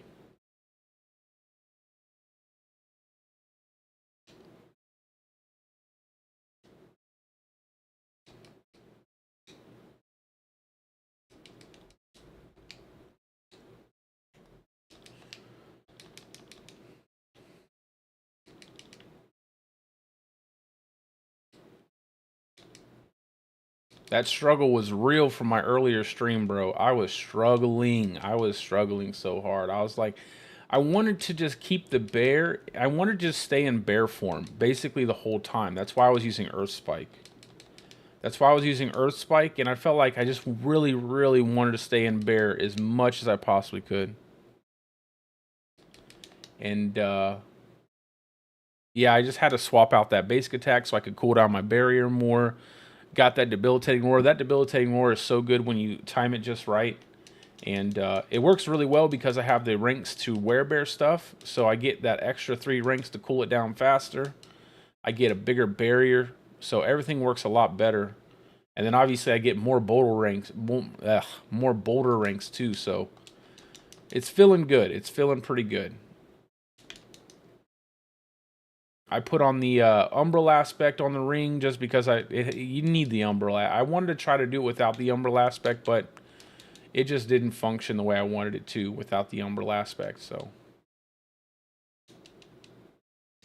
I'm almost at 100. I'm going to do some 100 clears with it for the footage, and then I'm going to do Uber Lilith, Duriel maybe.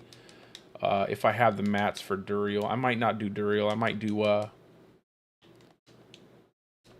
the Echo Malphus and Uber Lilith mixed with some tier 100 completions and vaults, and that will be the video, and then I'll just go through it like I normally do. But I think it works pretty well. It's a little bit more difficult than other builds I've made. I will say that. You have to worry about your positioning much more, and you have to worry about your cooldowns much more. But I really think that this is like finally a second bear build you can use that doesn't require you to use a crone staff. It doesn't require you to have werewolf of any kind on the build. So feels like every single one of them had werewolf. It's like all you have is werewolf, and all druid has for werebear is pulverize. So I'm hoping that I can make a difference with that.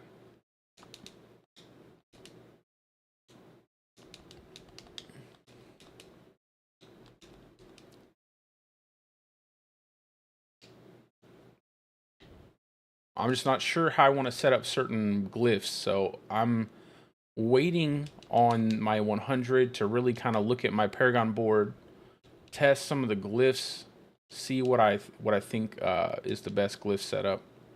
I'm not sure if I want Tectonic, just because that lucky hit is a waste of an additional bonus with how bad the lucky hit is on Boulder.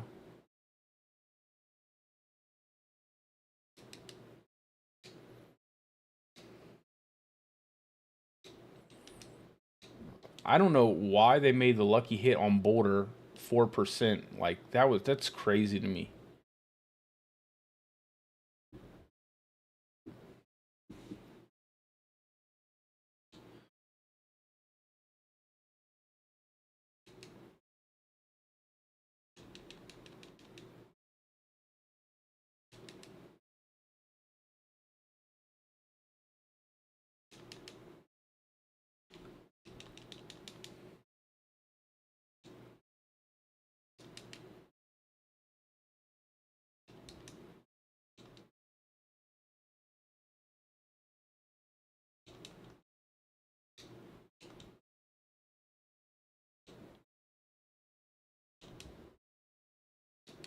I think we're all just running around in circles in here. Grab up the keystone. Let's go.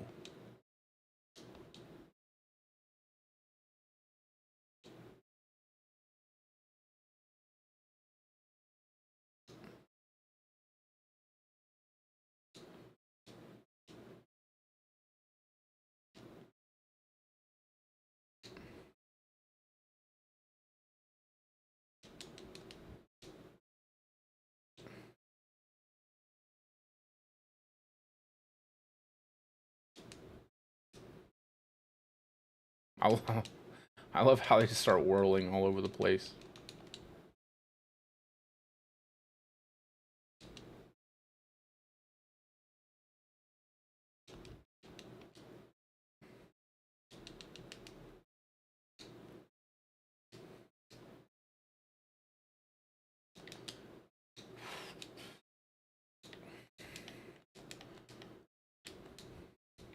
Let's go. Easy. Easy, easy, easy.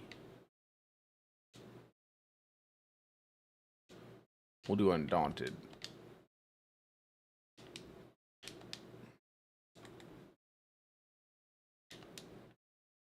And then I can finally equip my last glyph.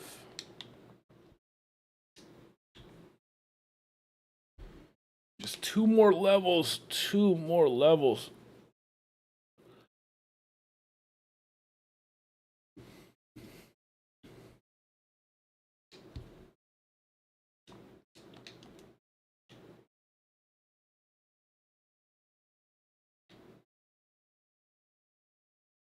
I figure I forgot stacks too. Get some rest, my man. It was good talking to you. Get some sleep. There's always tomorrow. I think I'll do like 1 more run and then I'll probably call it.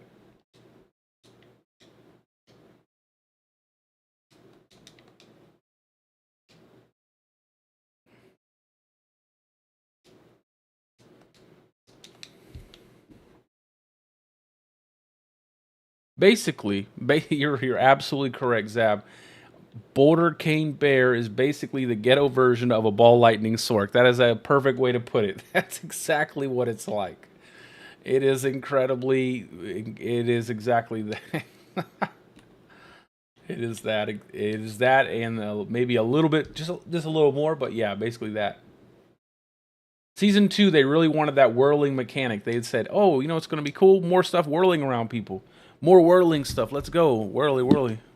They're like, "Yeah, give Druid a whirl skill. Have boulders whirling around him." Like, yeah, that's great.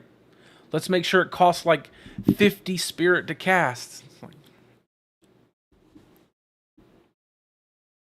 I still can't understand how they decided it's still going to cast 40 spirit. Like 40 spirit is too much. This thing needs to be 30 spirit or below. Like it should definitely be at no more than 30 spirit. 40 spirit is still too much for this thing. Boulder is not good enough for it to cost that much. Because I mean I could go on about it. It just doesn't make any sense. The beginning of the game it was bad, and they put the Dolmen Stone amulet in there, and it's still like so expensive. It's so insanely expensive to cast.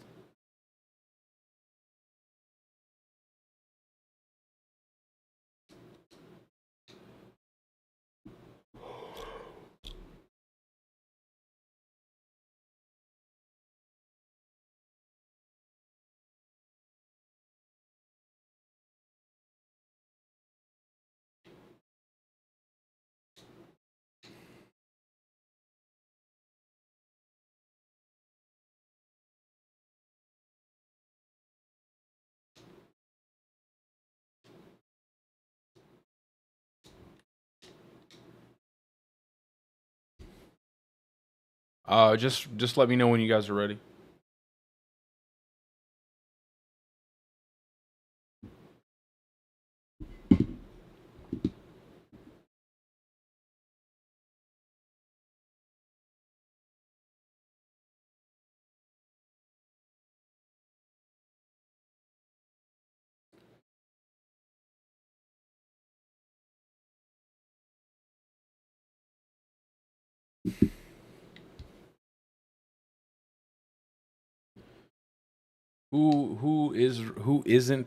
who is ready? Who isn't ready?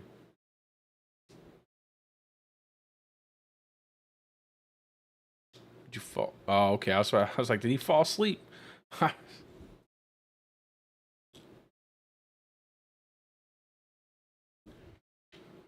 All right, let's do one more. One more.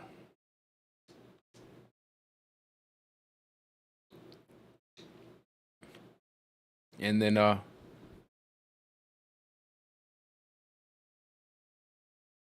can I review your character? Let me see.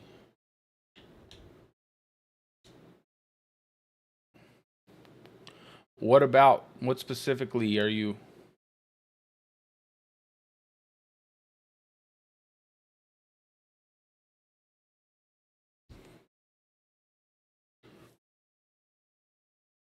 Probably have too much armor. I don't think you need that much armor. Just one good solid armor roll with that evade. Your armor shouldn't exceed like 13.4k. I think is the cap it. And then the rest is fine. Like more life, or you could go damage reduction. It's up to you. Uh, see boots max charge. That's good. Yeah, boots look good. You could probably swap out damage reduction while injured for dodge chance if you wanted to, but that's perfectly fine. Staff is really good. Yeah, your armor's too high. It doesn't need to be that high. You could swap one of these armor rolls. I'd probably keep the one on the chest and move the one off the helmet.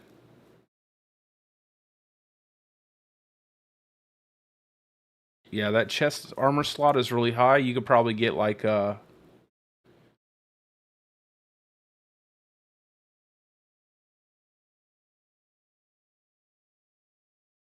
basic attack speed. No, not basic attack speed. Uh, cooldown. You could do willpower. You could do. I don't off the top of my head. I don't remember all the different affixes on the helmet, but yeah, just swap the one on the helmet. You probably get more out of it. And venom, spirit cost reduction, movement speed. Amulet's good. You know, if you could get one without the willpower on, that'd be cool. But it doesn't need to be different. And then rings are great. Probably just swap out that maximum spirit roll, and you'd be good on the rings. Yeah, it looks great. Yeah, just swap out the helmet armor mainly in the ring with the max spirit. You could probably get rid of. But everything looks really good there. I mean, it looks like a really good setup of gear.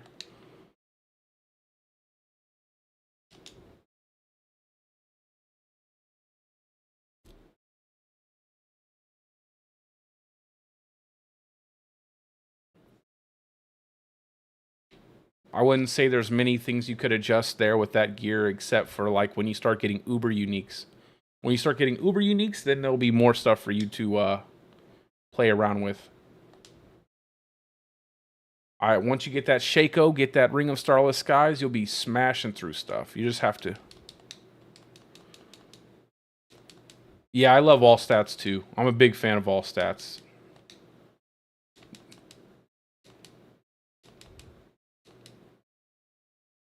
Love all stats. The only time if I feel like I'm good with all stats, I'll just roll willpower roll just because you get that higher willpower, you know. Especially not really on the weapon, but more on the other gear pieces. But all stats on the weapon is so nice, man. Especially a big two-hander, you get a big fat roll of all stats. Makes a huge difference. Uh-oh.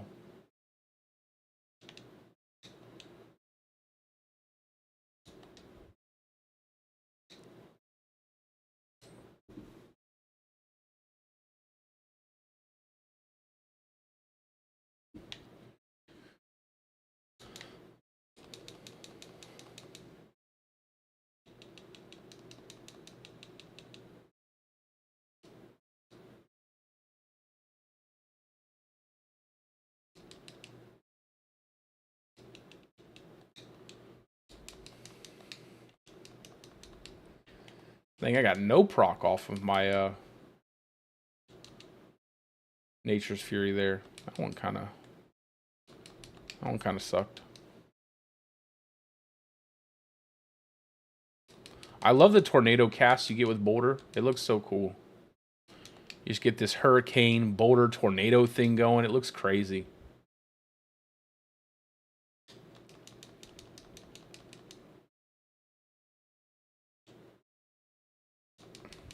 I really want to get this build video done tomorrow. I think I might stream really late tomorrow. I need to spend some time with my wife, so I might stream really late tomorrow, but I do hope to get the build video out to you guys by tomorrow. So Sunday I'm going to take a little bit of a break from streaming, but then Monday will be good to go. Monday I'll try to stream for a little while after I get everything done.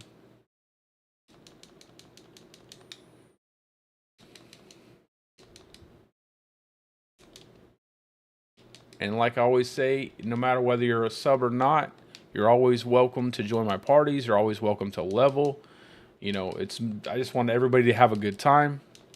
And that's just it. No requirements. You don't have to do anything special.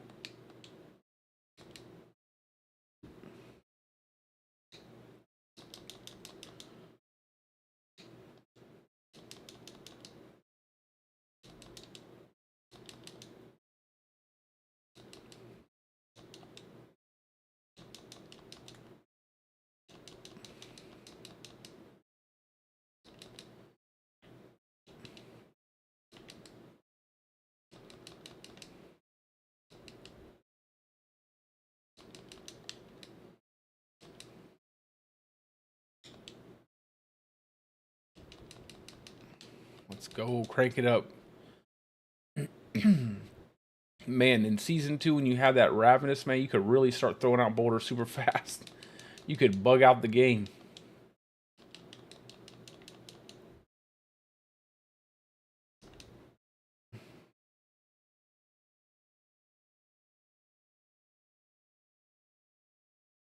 I'm excited to see what the Starless Skies will do, though. I really want to see what that will do for this build.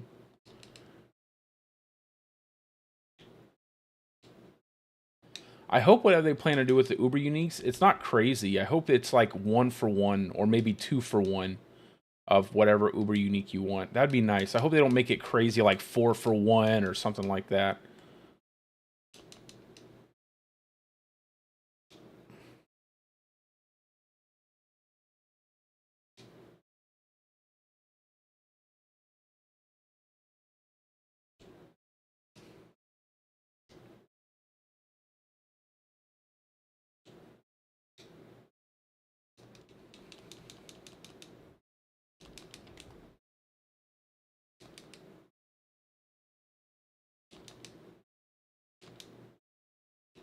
Let's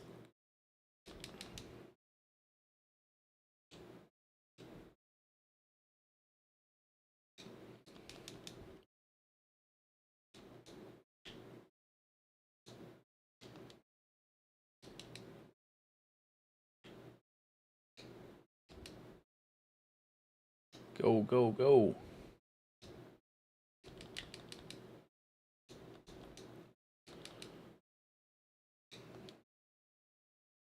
I feel like I play my little bear fast. I feel like I play it a little fast. I mean, you can't play it too fast, but I feel like we can get him waddling at least at a decent speed. Oh. My boy looks like a straight power walker, like an Olympic power walker. Well, maybe not an Olympic power, like a semi-pro power walker. That's what I feel like he looks like. He's got a little twist too, like when he moves, a little bit of a twist going, just to get that extra, you know, extra force into the ground.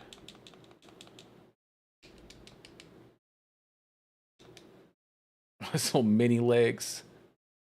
Look at my man's little twist.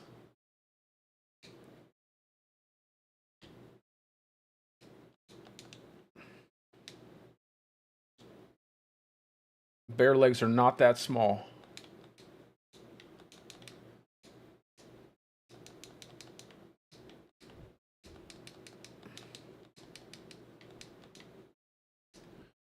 Alrighty.